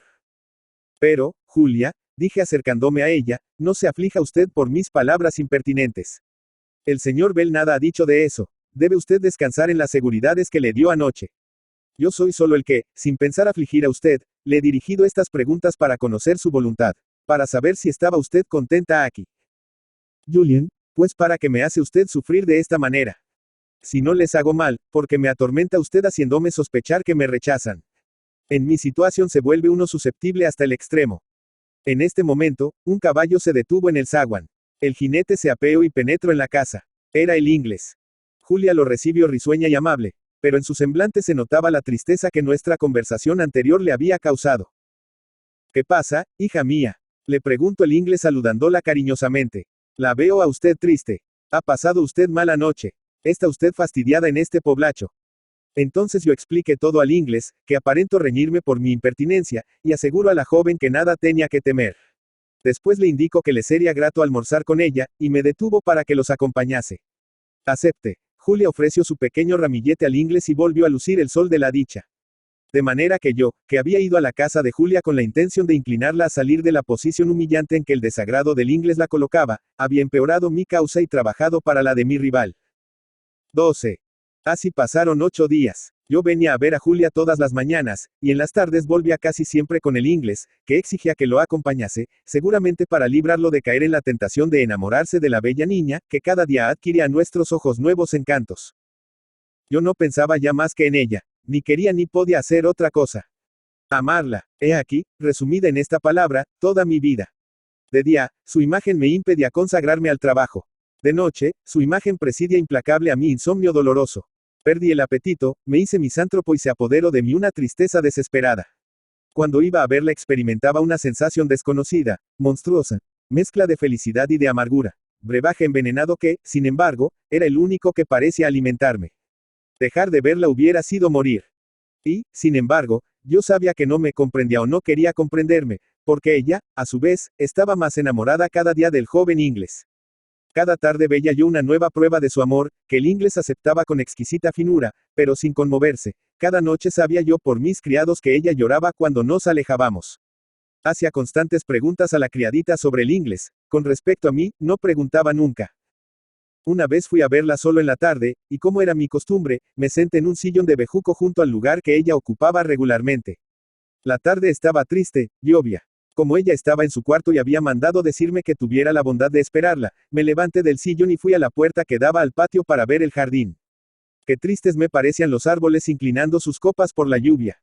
Parecióme que lloraban. Las pobres flores caían deshojadas, y sus pétalos eran arrastrados por las corrientes que inundaban el pequeño patio. El jardín presentaba un aspecto de desolación, y era la imagen de lo que pasaba en mi alma. Allí permanecí inclinado unos instantes con la frente abatida y las lágrimas hinchando ya los párpados, cuando oí que hablaban cerca de mí, y me volví apresuradamente. Era Julia. Qué entretenido está usted con el aguacero, me dijo alargándome una mano cariñosa. Después fuimos a sentarnos. No me pregunto por el inglés, y esto me hizo feliz, qué niñería. Luego comenzamos a hablar de muchas cosas, de esas muchas cosas que se precipitan en los labios como para ocultar un pensamiento que está en el fondo de la conciencia. Ella también parecía distraída. Yo tenía la inexplicable costumbre de hablarle siempre muy bien del inglés, y en mis palabras, que era un hombre comme il faut, pero que estaba lejos de ser un héroe de novela, tomaba proporciones colosales. Mi pasión me daba elocuencia, y la joven me escuchaba extasiada. Todavía tenía yo una costumbre más singular. Como la conocía bastante, comprendía sus propensiones, sus afectos, los recuerdos que le eran más caros, y procuraba manifestar mi odio a todo esto, con una especie de encarnizamiento que debió haberle llamado la atención. ¿Qué objeto tenía yo? Quizá herirle y hacerme aborrecible a sus ojos. Quizá obligarla a que me dijera algo que, ajando mi amor propio, disminuyera mi pasión. En fin, no sé qué deseaba, a punto fijo, pero yo experimentaba una especie de goce salvaje en ello. Y, como era natural, había logrado mis deseos. A los ojos de Julia yo era un hombre singular. Yo la detestaba. De modo que no podía yo haber escogido mejor manera de elevar ante ella el carácter del inglés. Pues bien, esto me desesperaba. Ya que no tenía la mirada bastante penetrante para leer lo que pasaba en mí, estaba resuelto a no decirle nada jamás. Sufría yo mucho, pero no sabía entonces que con este sufrimiento se arranca para siempre un amor, por profundas que sean las raíces que haya echado en el corazón. Esa tarde, Julia me hablaba con una dulzura singular que me hizo estremecer. Sonreía tristemente y me miraba con fijeza, como procurando leer en mi alma. Julian, usted tiene una enfermedad moral, ¿no es esto? Me preguntó con un acento tan suave, tan conmovido, que no pude menos de temblar y de sentirme agitado. Sin embargo, procuré tomar un aire de indiferencia, y le respondí. No, Julia, no tengo nada, que yo sepa. Fastidio de estar aquí, es verdad. Me figuré al principio que no extrañaría a México, que me acostumbraría a este trabajo monótono y duro y que el estudio me distraería. Y no ha sido así. No, he resistido cerca de un año, pero este tiempo de aguas me ha hecho insoportable la vida aquí. Me muero de aburrimiento, tengo nostalgia. Pero es que México le interesa a usted porque allí ha pasado sus primeros años, o porque tiene allí algo que afecta especialmente su corazón. Le diré a usted. Extraño a México, no porque tenga allí nada que afecte especialmente mi corazón. Hasta ahora no he amado a nadie. Pero México es una ciudad de placeres y yo estoy ávido de ellos. Conozco que mi organización exige esa fiebre de goces que aturden y que matan. Y que matan, en efecto. ¿Qué me importa? ¿Cómo? ¿No le importa a usted morir? No mucho. Hay veces en que la vida me hastia precisamente porque soy joven. Se me figura que aún me falta que andar mucho, y ese largo camino que tengo frente a mi vista me causa desaliento. Oh, no diga usted eso, Julian, no piense usted así. Destierre de su alma esa horrorosa enfermedad de tedio, que es peor que la muerte. ¿Y cómo, Julia? Amando, porque no ama usted. Ah, porque temo ser despreciado. Pero eso no puede ser. Tal vez una persona resista las muestras de amor que otra le dé, pero si ellas son sinceras, el corazón acaba por abrirse conmovido. Julia, es usted muy niña y no sabe que amar no es precisamente el mejor medio para ser amado. Si eso fuera, pregunto, sobresaltada, Julia. Si eso fuera, yo no sufriría. Usted, pero ¿en qué quedamos? ¿Ama usted o no ama? Oh, sí, amo con delirio, con ceguedad. Amo como se ama solo una vez en la vida, mi alma hace el último esfuerzo. Julian, me dijo Julia, trémula y agitada, ¿y quién es la que inspira semejante amor, quien merece ser amada así? Julia, le respondí, delirante ya. Julia, no lo ha adivinado usted todavía. Pues necesito decir a usted el nombre, necesito confesar a usted que no tengo ya vida sino para amarla, y que muero de pasión y tristeza viendo que usted no me comprende. Y diciendo esto, estreché convulsivamente una de sus manos entre las mías, y quise apretarla contra mi corazón. Insensato de mí, había guardado mi doloroso secreto en la caja de hierro de mi orgullo. Abríla, engañado por la ilusión de un momento, y he aquí que estaba perdido. Maldito instante aquel. Julia retiró su mano vivamente y se levantó pálida y triste. Julian, me dijo, no había yo comprendido, se lo confieso a usted con sinceridad. Preocupada con mis propias penas, no había creído que la tristeza de usted fuera causada por mí. Es usted noble y generoso, joven, digno de ser comprendido y amado. Pero yo, no puedo amar a usted ya. La fatalidad lo ha dispuesto de otro modo. Todo lo sé, Julia, dije volviendo en mí, otra vez conducido al terreno de la razón por mi orgullo traicionado hacia un momento. Todo lo sé, continúe, usted ama a Abel. ¿No es así? Sí, Julian, me respondió deshaciéndose en llanto, también yo merezco piedad. También yo soy infeliz. Le amo más que a mi vida. Hubo un momento de silencio. Después, Julia enjugó sus lágrimas, procuró serenarse y sonreír, y alargándome una mano, me dijo. Pero seamos razonables. Nuestras almas no pueden unirse con los lazos del amor, pero sí pueden estarlo con los lazos de la amistad. Seré amiga de usted, seré su hermana. ¿Acepta usted esta amistad tierna? ¿Quiere usted ser mi amigo único? ¿Has amado alguna vez, hijo mío, y al declarar tu amor te han respondido ofreciéndote amistad? Si es así, te compadezco, y puedes comprender lo que sufrí. Si no te ha sucedido esa desgracia inmensa, entonces no puedes tener idea de la mía, como un hombre que no tiene hijos no puede tener idea de lo que se sufre cuando muere uno de ellos. Amistad, esta palabra resonó lúgubre en mi alma, llena de tinieblas en aquellos momentos en que acababa de ponerse en ella para siempre el sol de la esperanza. Amistad, esta palabra, tan dulce y tan consoladora en la boca de un amigo, es áspera y amarga en los labios de la mujer a quien se ama. Es de preferirse la indiferencia o el odio. La amistad es entonces la limosna de la compasión, así como la compasión es la limosna del alma. Así, pues, aquella palabra sublevó mi orgullo y me dio una fuerza suprema, porque me sentía desfallecer. Entonces, arrancando una voz firme, aunque débil, de mi garganta anudada, y soltando aquellas manos hermosas que estrechaban las mías, respondí a la joven, que me miraba con los ojos húmedos de lágrimas. Gracias, Julia, pero no la acepto. El amor se paga con amor. La amistad lo profanaria. Adiós, perdóneme usted, y me levanté, vacilando, y me dirigí hacia la puerta. Julia me detuvo, suplicante. 13. No quise escucharla, y casi loco me lancé a la calle. Seguía lloviendo a cantaros, pero apenas pude advertirlo y llegué a mi alojamiento sin hablar a nadie. Una vez que estuve en mi cuarto, caí a los pies de mi cama acometido de un acceso de desesperación.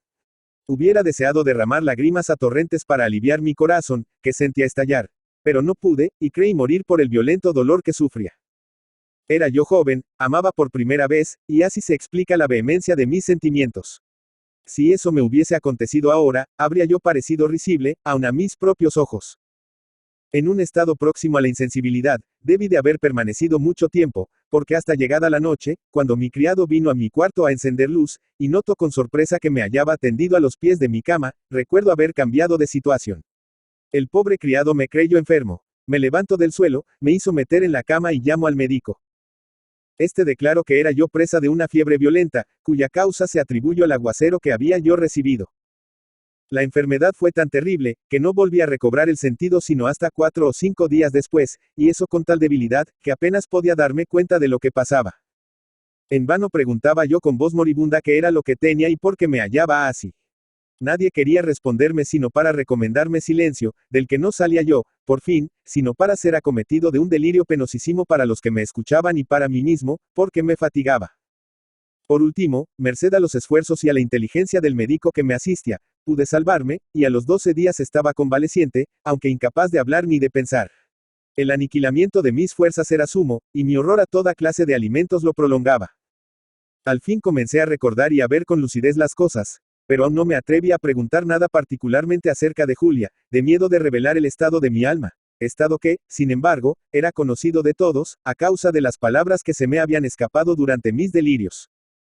A los 20 días me creyeron capaz de leer mi correspondencia de México, y me la entregaron.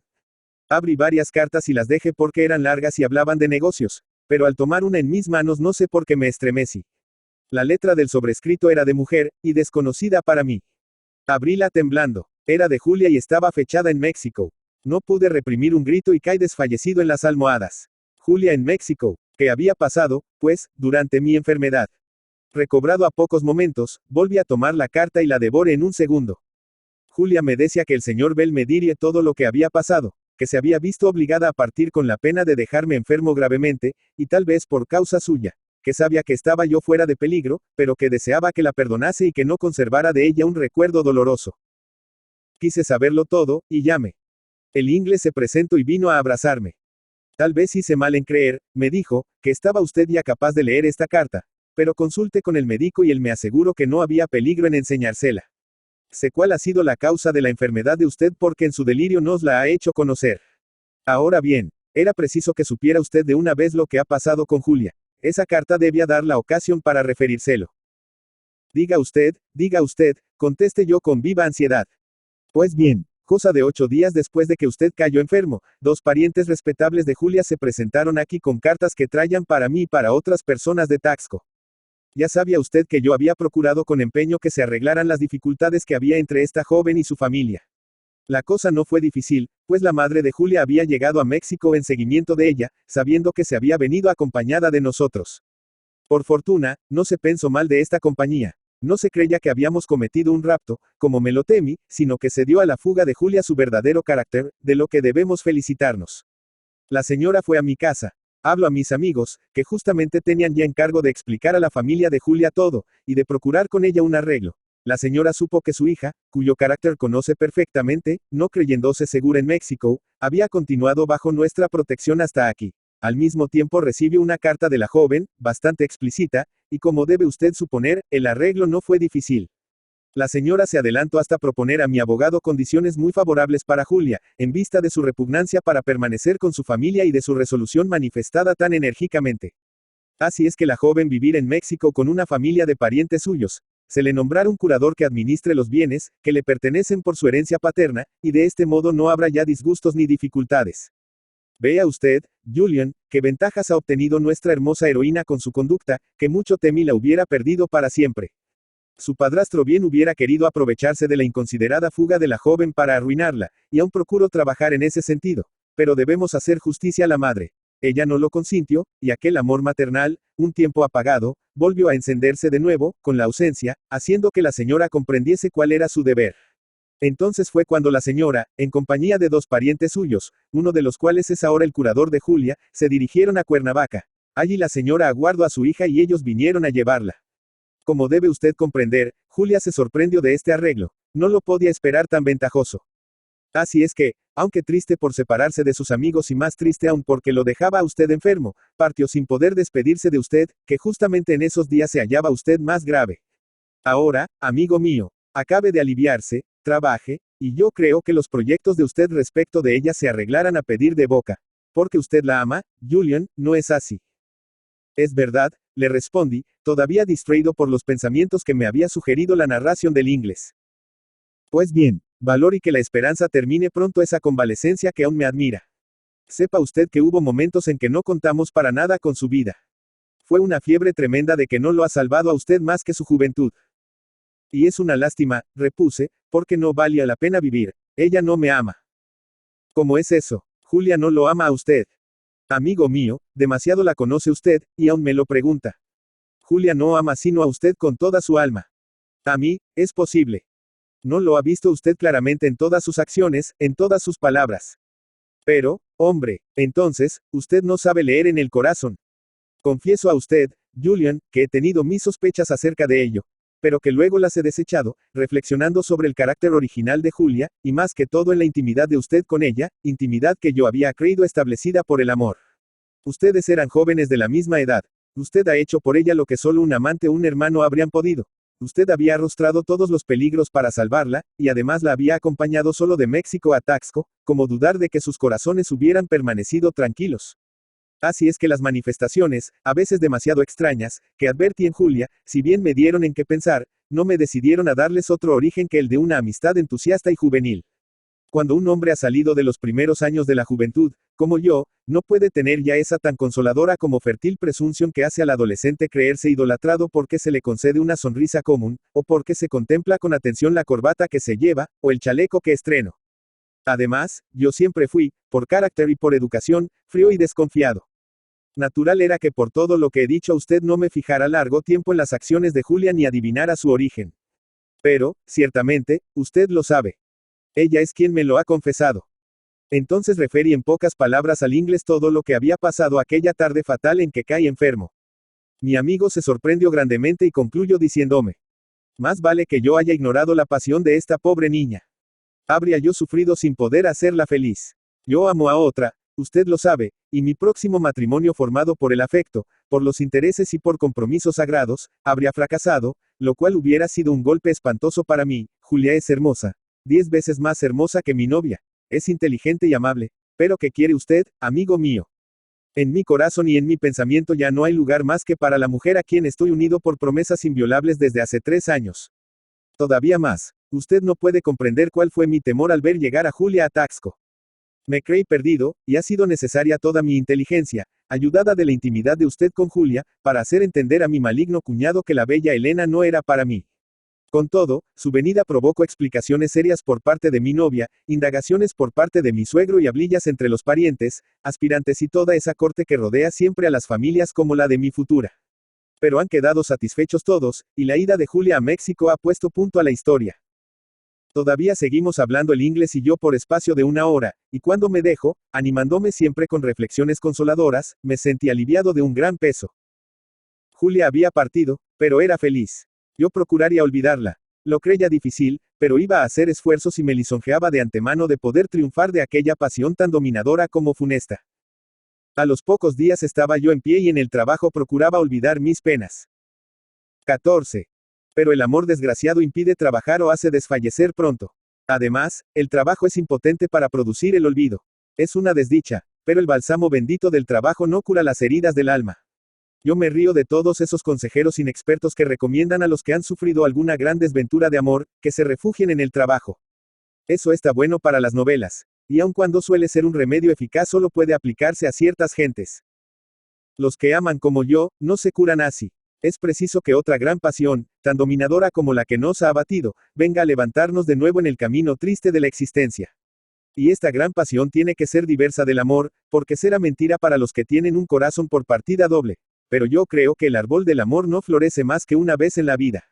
Después suelen brotar en él algunos retoños, pero caen marchitos al nacer. Se puede ser Don Juan muchas veces, pero Romeo, solo una. Eso explica, quizá, la existencia de los libertinos y de los descorazonados. Algo de esto pensé por aquellos días, pero me consagré al trabajo con asiduidad. Al cabo de 2 meses, me aburrí. Mi pasión crecía. Mi tedio a la vida me daba miedo. El insomnio me quitaba la salud. Pensaba en Julia en todos los instantes. Y cuando en las altas horas de la noche, sin haber cerrado los ojos, la veía aparecer delante de mí, más hermosa que nunca, rechazándome triste, como aquella tarde fatal, te confieso que más de una vez descolgué mi revólver de la cabecera y acaricié el gatillo con cierta alegría febril. Allí estaba el fin de mis padecimientos. Pero la esperanza me hacía soltar el arma. Esperanza, ¿en qué?, me preguntarás. Pues bien, sí, esperanza, no en Julia, sino en la patria. Gracias al cielo, comenzaba a romper las tinieblas de mi alma algo parecido a un fulgor, cada vez más creciente. Era el amor a la libertad. En mis paseos solitarios por los alrededores de Taxco, en mis horas de silencio en mi casa, mezclados a los recuerdos de Julia, solían cruzar por mi mente pensamientos extraños y que me habían asaltado otras veces en mis tiempos de estudiante. Ya sabes que los alumnos de la escuela de minería siempre fueron liberales. Yo había pensado muchas veces en el pueblo, en su opresión, en sus miserias. Como yo era hijo de su seno, me identificaba con él en sus dolores y en sus odios. Pero el género de mis estudios, la juventud, las distracciones, me impedían dejar crecer estos pensamientos en mi espíritu y pronto los olvidaba. Yo no sé por qué, en aquellos días de sufrimiento para mí, tales ideas se renovaron con una fuerza extraordinaria. Tal vez contribuyó a esto en mucha parte la circunstancia de hallarse entonces la guerra del sur en todo su furor. Las tropas del dictador Santa Anna atravesaban frecuentemente por nuestro rumbo, y las noticias de la campaña nos ocupaban sin cesar. Tal vez la situación especial de mi espíritu, que me hacía buscar en emociones fuertes el olvido de mis dolores íntimos, fue la verdadera causa, o, más bien, la esperanza, aunque remota, de abrirme paso a una posición mejor por medio de la gloria. Yo no sé, pero lo que al principio fue una vaga preocupación, después tomó creces y rivalizó en mi espíritu con el amor a Julia. Como te he dicho, al cabo de 2 meses me aburrí y dije al inglés que no podía continuar en la mina, que mi salud quebrantada me obligaba a ir a México, y que tal vez no volvería.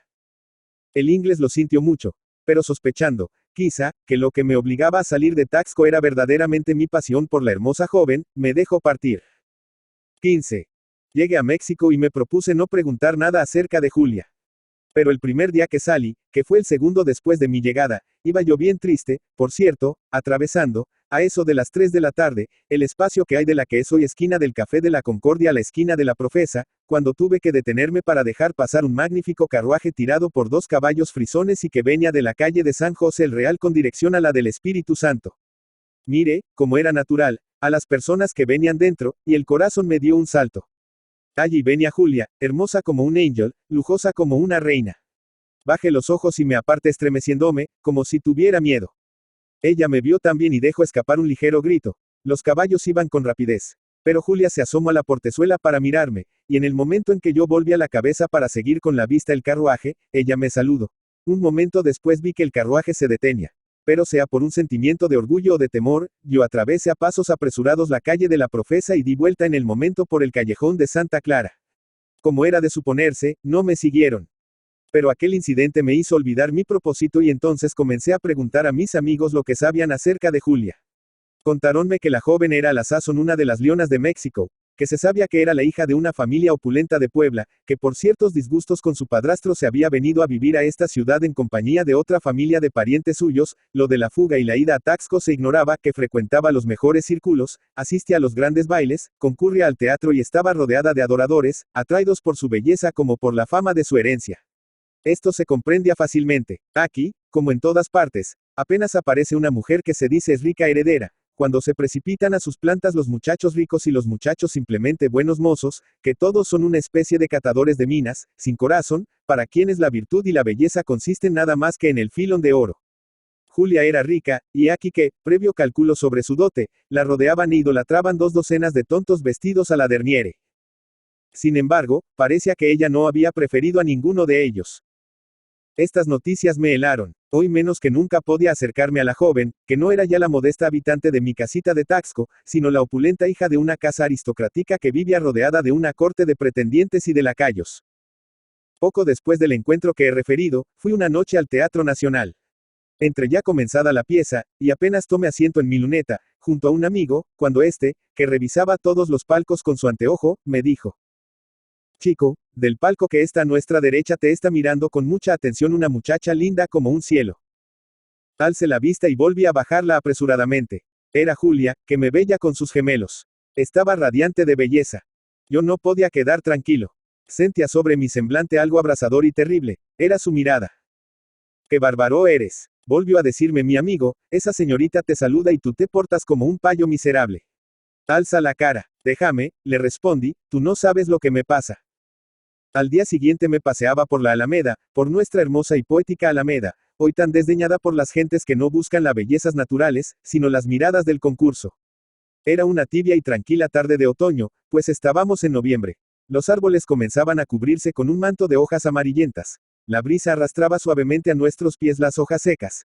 El sol se ponía, y todo me obligaba a pensar en mis esperanzas desvanecidas, en mi juventud herida de muerte, en mis sueños de amor perdidos, cuando de repente, vi aparecer al extremo de una calle, y en dirección a la glorieta principal, a un grupo de señoras que platicaban alegremente. Conocí una voz fresca y argentina. No podía engañarme. Era también Julia, que venía, que iba a encontrarme, que me había visto ya pasearme meditabundo y abatido. Inmediatamente di la vuelta y fui a perderme en otra calle, me dirigí a una de las puertas y salí de la Alameda corriendo. Si seguía por otros días aún en México, era darme por perdido. Sentía ya el huracán de la pasión rugir dentro de mi alma. Era preciso huir. Así es que, escuchando los consejos de un excelente amigo mío, que soy uno de los más altos personajes del Estado, y que entonces trabajaba contra el dictador y en favor de la revolución, dejé a México y fui a unirme en el estado de Veracruz a las fuerzas que, acaudilladas por el valiente general de la Llave, enarbolaban la bandera de la libertad. 16. Había encargado en México a un amigo que me transmitiera las noticias que juzgara importantes, que recibiera mi correspondencia y, sobre todo, que me hablara algo de Julia. Era una debilidad bien perdonable en quien se alejaba para tomar parte en los peligros y para no volver, quizá. Este amigo me escribió algunos meses después diciéndome, que tenía para mí una carta importantísima de Julia, pero que ignorando mi paradero no creía conveniente aventurarla, que se había visto obligado a hablar con ella y que tenía también cosas interesantes que comunicarme, y que si podía venir a México, lo hiciera. Pero esto sí era difícil, estaba yo demasiado comprometido para que mi venida a México fuese segura para mí. Además, francamente, la guerra, mis nuevas esperanzas, mis nuevos pensamientos, habían amortiguado mucho mi amor y no me quedaban, por decirlo así, sino los dejos amarguísimos de aquella pasión que había comenzado a envenenarme. Por fin, la guerra concluyó, el dictador se fue y ocupamos a México. Entonces vine a esta ciudad en diciembre de 1855, y tan pronto como pude fui a casa de mi amigo y le pedí la carta. Me la alargó, diciéndome, no es, con todo, lo más interesante, pero lee. La carta decía esto. Julien, hace tiempo que no le veo a usted, y no comprendo por qué huye de mí. Estoy curada ya de aquella pasión que me arrepiento de haberle confesado. Conozco toda la nobleza de la conducta de usted para conmigo, que había ignorado hasta aquí. Venga usted a verme y hablaremos. No pronunciaré, lo prometo, la palabra amistad. Julia. Esta carta me hubiera enloquecido de gozo un año antes. Entonces no me produjo sino una alegría mediana, que me había sucedido. Después, mi amigo me refirió lo siguiente. Julia, en aquellos tiempos en que vivió entre la mejor sociedad de México, tuvo oportunidad de conocer y aun de relacionarse con la novia del inglés, quien, por su parte, también procuraba conocer a la que por algunos días le causó celos. Ya entonces, y poco antes de que yo viniera a México, la madre de Julia había escrito al inglés manifestándole su profundo agradecimiento por los servicios que había prestado a su hija. Pero el inglés, sincero antes que todo, había contestado a la señora que, en verdad, no era el quien había prestado los mejores servicios a Julia, sino yo, que desde Puebla me había resuelto a protegerla a toda costa. De modo que para no atribuirse un mérito que no tenía, declaraba que yo había obrado en eso con entera independencia de él. Y que había llevado mi delicadeza hasta el punto de no haber acudido a su bolsillo para nada. Pero advertía que siendo yo demasiado susceptible en esta materia, no era conveniente hablarme nada de ello. Tal fue la razón que hubo para no escribirme entonces y Julia se limitó a procurar que yo la viese, para manifestarme que sabía cuánto yo había hecho por ella. Después, como indiqué al principio, se hizo amiga de la novia del inglés, y ésta, en una de sus conversaciones, le refirió las explicaciones que aquel le había dado a propósito de sus celos, explicaciones que la dejaron satisfecha, porque su novio la convenció de que nada tenía que temer. Con este motivo, la amiga había enseñado a Julia una carta del inglés en que éste ponía en claro la conducta de la joven prófuga, y que sé yo qué frases contendría la carta, que indignaron a Julia y le dieron a conocer cuáles eran las opiniones del inglés acerca de ella. Lo cierto es que la malignidad de la novia de mi rival, enseñando la carta a Julia, produjo su efecto. Julia, que aún conservaba en silencio y sin esperanza un amor leal y apasionado al inglés, quedó curada de él instantáneamente y no volvió a mencionar su nombre. Entonces fue cuando me escribió. Ah, ya comprendo, interrumpí yo, disgustado. Quería vengarse. El despecho la hacía buscarme y quería dar celos al inglés haciéndome instrumento de su venganza. No, replicó mi amigo, no seas injusto ni ligero. Julia no quería hacerte instrumento de venganza ninguna. Julia es demasiado noble y demasiado ingenua para engañarte. Y para que te convenzas, escúchame hasta el fin. Hace 5 meses, y cuando nadie sabía tu paradero ni se tenía por segura la conclusión de la guerra, hubo un gran suceso que vino a poner en claro los sentimientos de Julia. El socio del inglés y padre de su novia, quebró y quedó arruinado, de modo que la muchacha, cuya dote importaba antes unos 2 millones, quedó reducida a una condición tan mediocre que apenas podía ofrecer con su blanca mano lo suficiente para no morir de miseria. El golpe fue terrible para el inglés, pues por la sociedad que tenía con su futuro suegro, sus intereses tenían que sufrir, y además perdía la esperanza de una pingüe dote, como la que esperaba con su novia. Por lo tanto, el matrimonio se desbarató. El inglés fue quien renunció a la mano de la pobre niña. Justamente en esos días, y por una singular coincidencia, el padrastro de Julia murió, dejándola por eso en plena posesión de sus cuantiosos bienes, sin que nadie le pusiera ya obstáculos.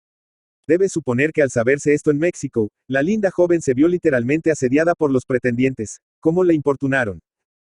Pero lo particular fue que el inglés, que antes la había desdeñado por la heredera de 2 millones, ahora, viéndola como mejor partido que su antigua novia empobrecida, con la frente alta y la mirada de conquistador, se dirigió a ella, fiado en el conocimiento que tenía acerca del amor que la joven le había profesado.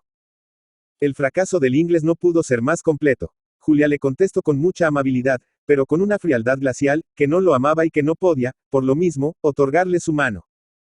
Pues ¿a quién ama usted, Julia, entonces? Le pregunto el inglés, porque nuestro amigo Julian me ha asegurado que usted misma le reveló que yo no le era a usted indiferente y aunque era usted desgraciada a causa de mi reserva. Es verdad, contestó Julia, así era entonces. Tal vez consistió en que no conoce a fondo el carácter de Julian y en que no ve ya claro el estado de mi propio corazón. Hoy sé a qué atenerme, y aseguro a usted que me pasa lo contrario. Es posible, de modo que hoy ama usted a Julian. Tal vez, repuso Julia. Como era natural, el inglés no volvió. De modo que por esto comprenderás si Julia te ama. Yo me quedé pensativo y callado, como si esperase oír la voz de esa sibila que se llama la conciencia. Veremos, conteste. ¿Y dónde está ahora Julia? En Puebla. Ir a saberla. Más tarde. Por ahora voy a los Estados Unidos en comisión de gobierno, y luego vendré a sentarme en la Cámara de Diputados, según todo me lo hace esperar. Partí, en efecto, a la vecina república. Enseguida, a Europa, después vine al Congreso de 1857, primero constitucional, y que apenas comenzó a celebrar sus sesiones cuando fue disuelto por el golpe de estado del general Comonfort. 17. Comenzó entonces la guerra terrible de los 3 años contra la reacción. Yo estaba completamente consagrado a la política. No pensé, pues, más que en la compañía y sufrí todas sus vicisitudes, hasta concluir. En 1861 era yo coronel de ingenieros. Ocupado en comisiones importantes y aún en empleos de muy elevada categoría, me encontró la guerra extranjera. Serví en ella durante el hermoso año 1862, y en 1863 trabajé en la fortificación de la Plaza de Puebla y tomé parte en su defensa heroica. Concluida esta, como todo el mundo sabe, y conociendo la resolución de entregarnos prisioneros a los franceses, yo no quise aceptar ese sacrificio y me resolví a arriesgar mi vida más bien que caer en manos de nuestros enemigos de semejante manera. Estaba gravemente herido, y hacía 4 días que luchaba con la muerte, cuando llegó la hora de entregarnos. Los amigos me avisaron en el hospital. Yo me levanté desesperado, y sin escuchar consejos me salí arrastrando. Y mientras que los franceses entraban a la plaza por una parte, yo procuraba buscar asilo en la casa de algún vecino pobre y oscuro, a fin de poder salir de Puebla después, aunque fuera con peligro. Pero mi energía era inferior a mis fuerzas. Había andado apenas 2 o 3 calles cuando me acometió un vértigo y caí en el empedrado. Un carpintero generoso vino a levantarme, conoció por mi uniforme que era yo un oficial superior, y aventurándolo todo me llevó, ayudado de un hijo suyo, a su miserable vivienda, que era una accesoria incómoda y malsana. Su mujer le dijo que podría yo estar mejor en la gran casa vecina, cuyos dueños eran muy bondadosos, y yo, para evitar un compromiso a aquellos pobres artesanos, me dejé conducir. Llegamos al zaguán. El carpintero tocó, abriéronle, y fue a hablar a las señoras, llevando mi tarjeta para que supiesen de quién se trataba. Yo estaba desfallecido y no podía hablar ni tenía fuerzas para nada. El carpintero volvió, furioso. Mal hallan estos ricos, dijo, no tienen entrañas, ni quieren a sus paisanos, ni sirven para nada. Pues en mi pobre vivienda estará usted, mi jefe, y aunque pobres, le serviremos a usted hasta morir. Me conmoví ante el patriotismo del generoso artesano y volvimos a la accesoria, en donde me tendí en un pobre jergón, deseando morir para dar fin a mis penas y a las molestias de aquellos infelices. No podía yo soportar aquel horrible estado.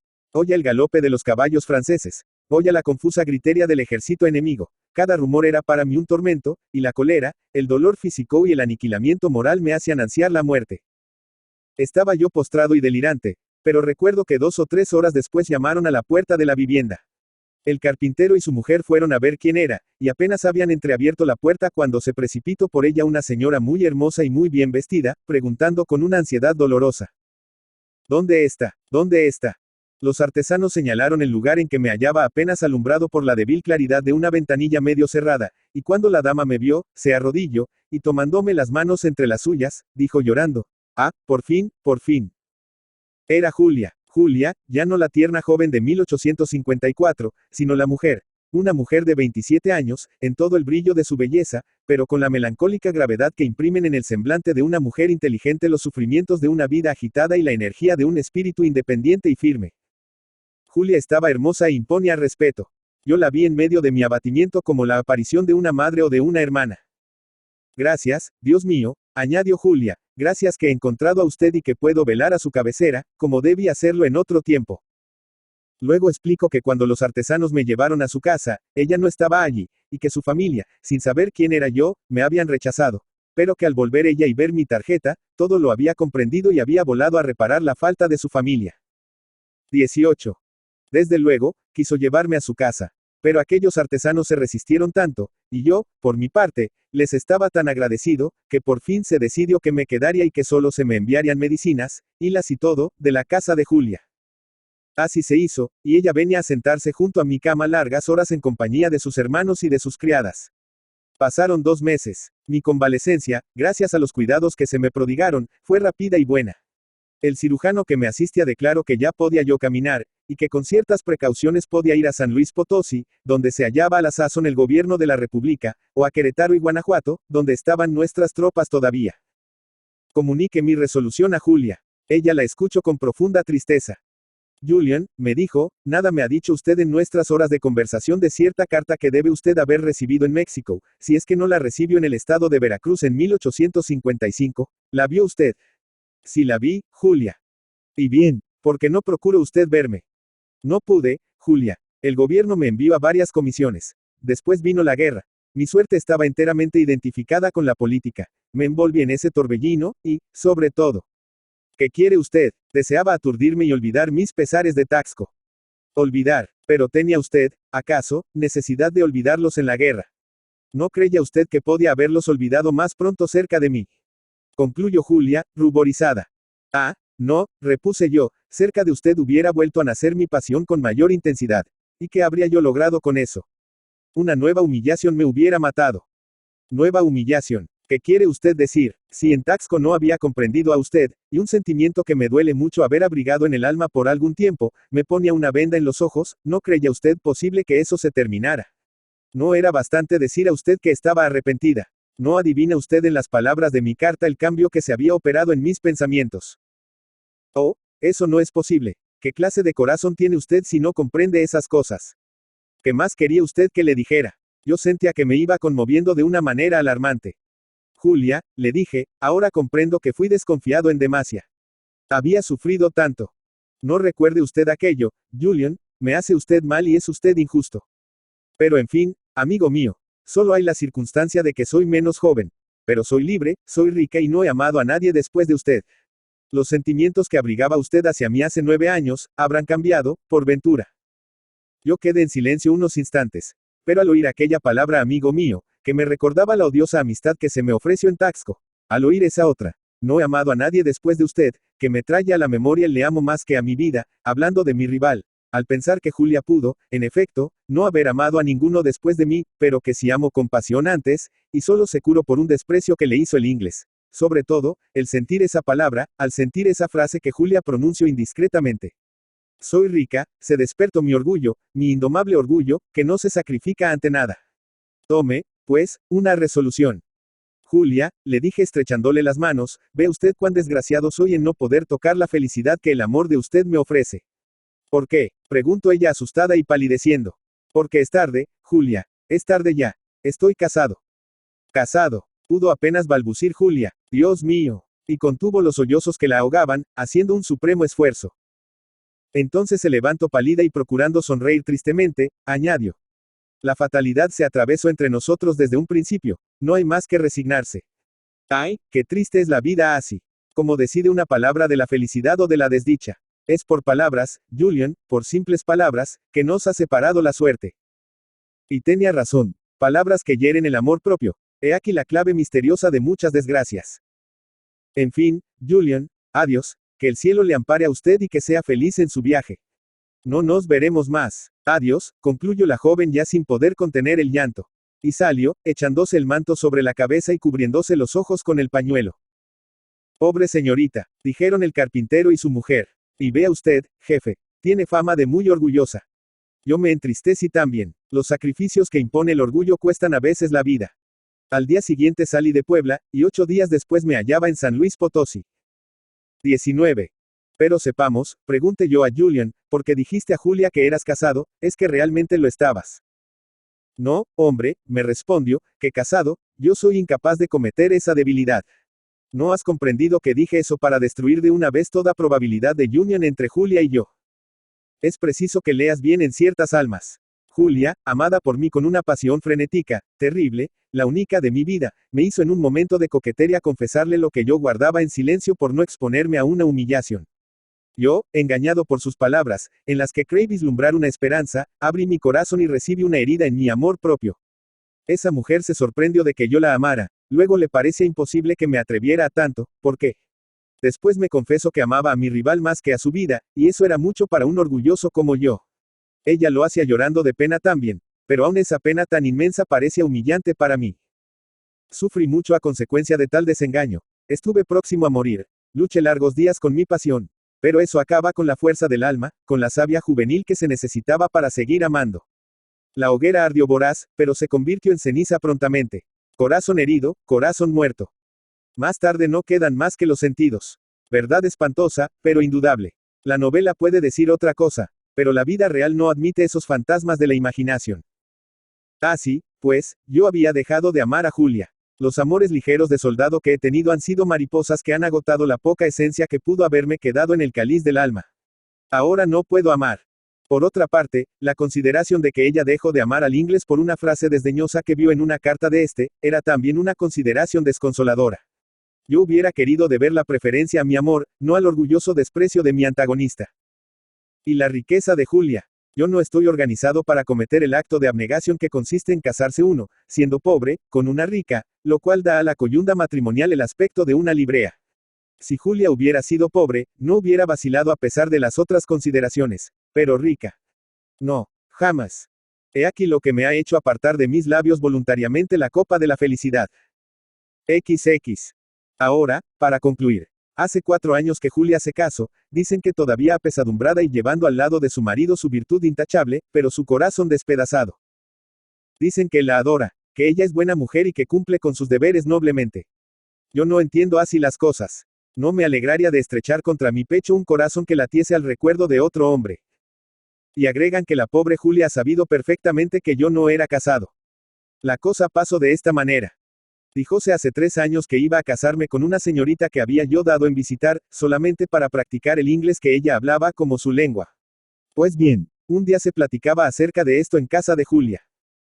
¿Saben ustedes, dijo uno, que se casa el general R. con la señorita S? ¿Cómo?, exclamó Julia, asombrada, si ese caballero es casado. No, señora, no es casado. ¿Quién le ha dicho a usted semejante cosa? No sé quién, pero me lo han asegurado. Pues no hay tal, yo soy su amigo íntimo y puedo asegurar a usted que no se ha casado nunca y que ni siquiera le hemos conocido un amor formal. Parece que tuvo una pasión de joven y que fue desgraciado, desde entonces no tiene corazón. Me han contado que Julia se puso pensativa, que estuvo sombría durante la tertulia y que se retiró pronto, pretextando un fuerte dolor de cabeza. Yo estoy seguro de que a esta hora me odia mortalmente. En cuanto a mí, ni la amo ya ni la aborrezco. Pero le estoy agradecido porque me curó en mis primeros años de esa horrible enfermedad del amor que acosa mucho en la edad madura. El amor es como el vómito, se cura la primera vez y no vuelve a atacar nunca. Ignacio Manuel Altamirano. Ignacio Manuel Altamirano, Tistla de Guerrero, 13 de noviembre de 1834, San Remo, 13 de febrero de 1893, fue un abogado, escritor, periodista, maestro y político mexicano. Nació en Tistla, Guerrero, en el seno de una familia indígena. Su padre tenía una posición de mando entre los chontales y en 1848 fue nombrado alcalde de Tistla, lo cual dio al niño Ignacio Manuel, que a la sazón tenía 14 años, la oportunidad de ir a la escuela. Aprendió a leer y a escribir en su pueblo natal. Hizo sus primeros estudios en Toluca, gracias a una beca otorgada por Ignacio Ramírez, de quien fue discípulo. En 1849 estudió en el Instituto Literario de Toluca, y Derecho en el Colegio de San Juan de Letrán. Perteneció a asociaciones académicas y literarias como el Conservatorio Dramático Mexicano, la Sociedad Nezahualcóyotl, la Sociedad Mexicana de Geografía y Estadística, el Liceo Hidalgo y el Club Álvarez. Escribió varios libros de gran éxito en su época: Cultivo el cuento y el relato, La crítica y la historia, El ensayo y la crónica, La biografía y los estudios bibliográficos, La poesía y la novela.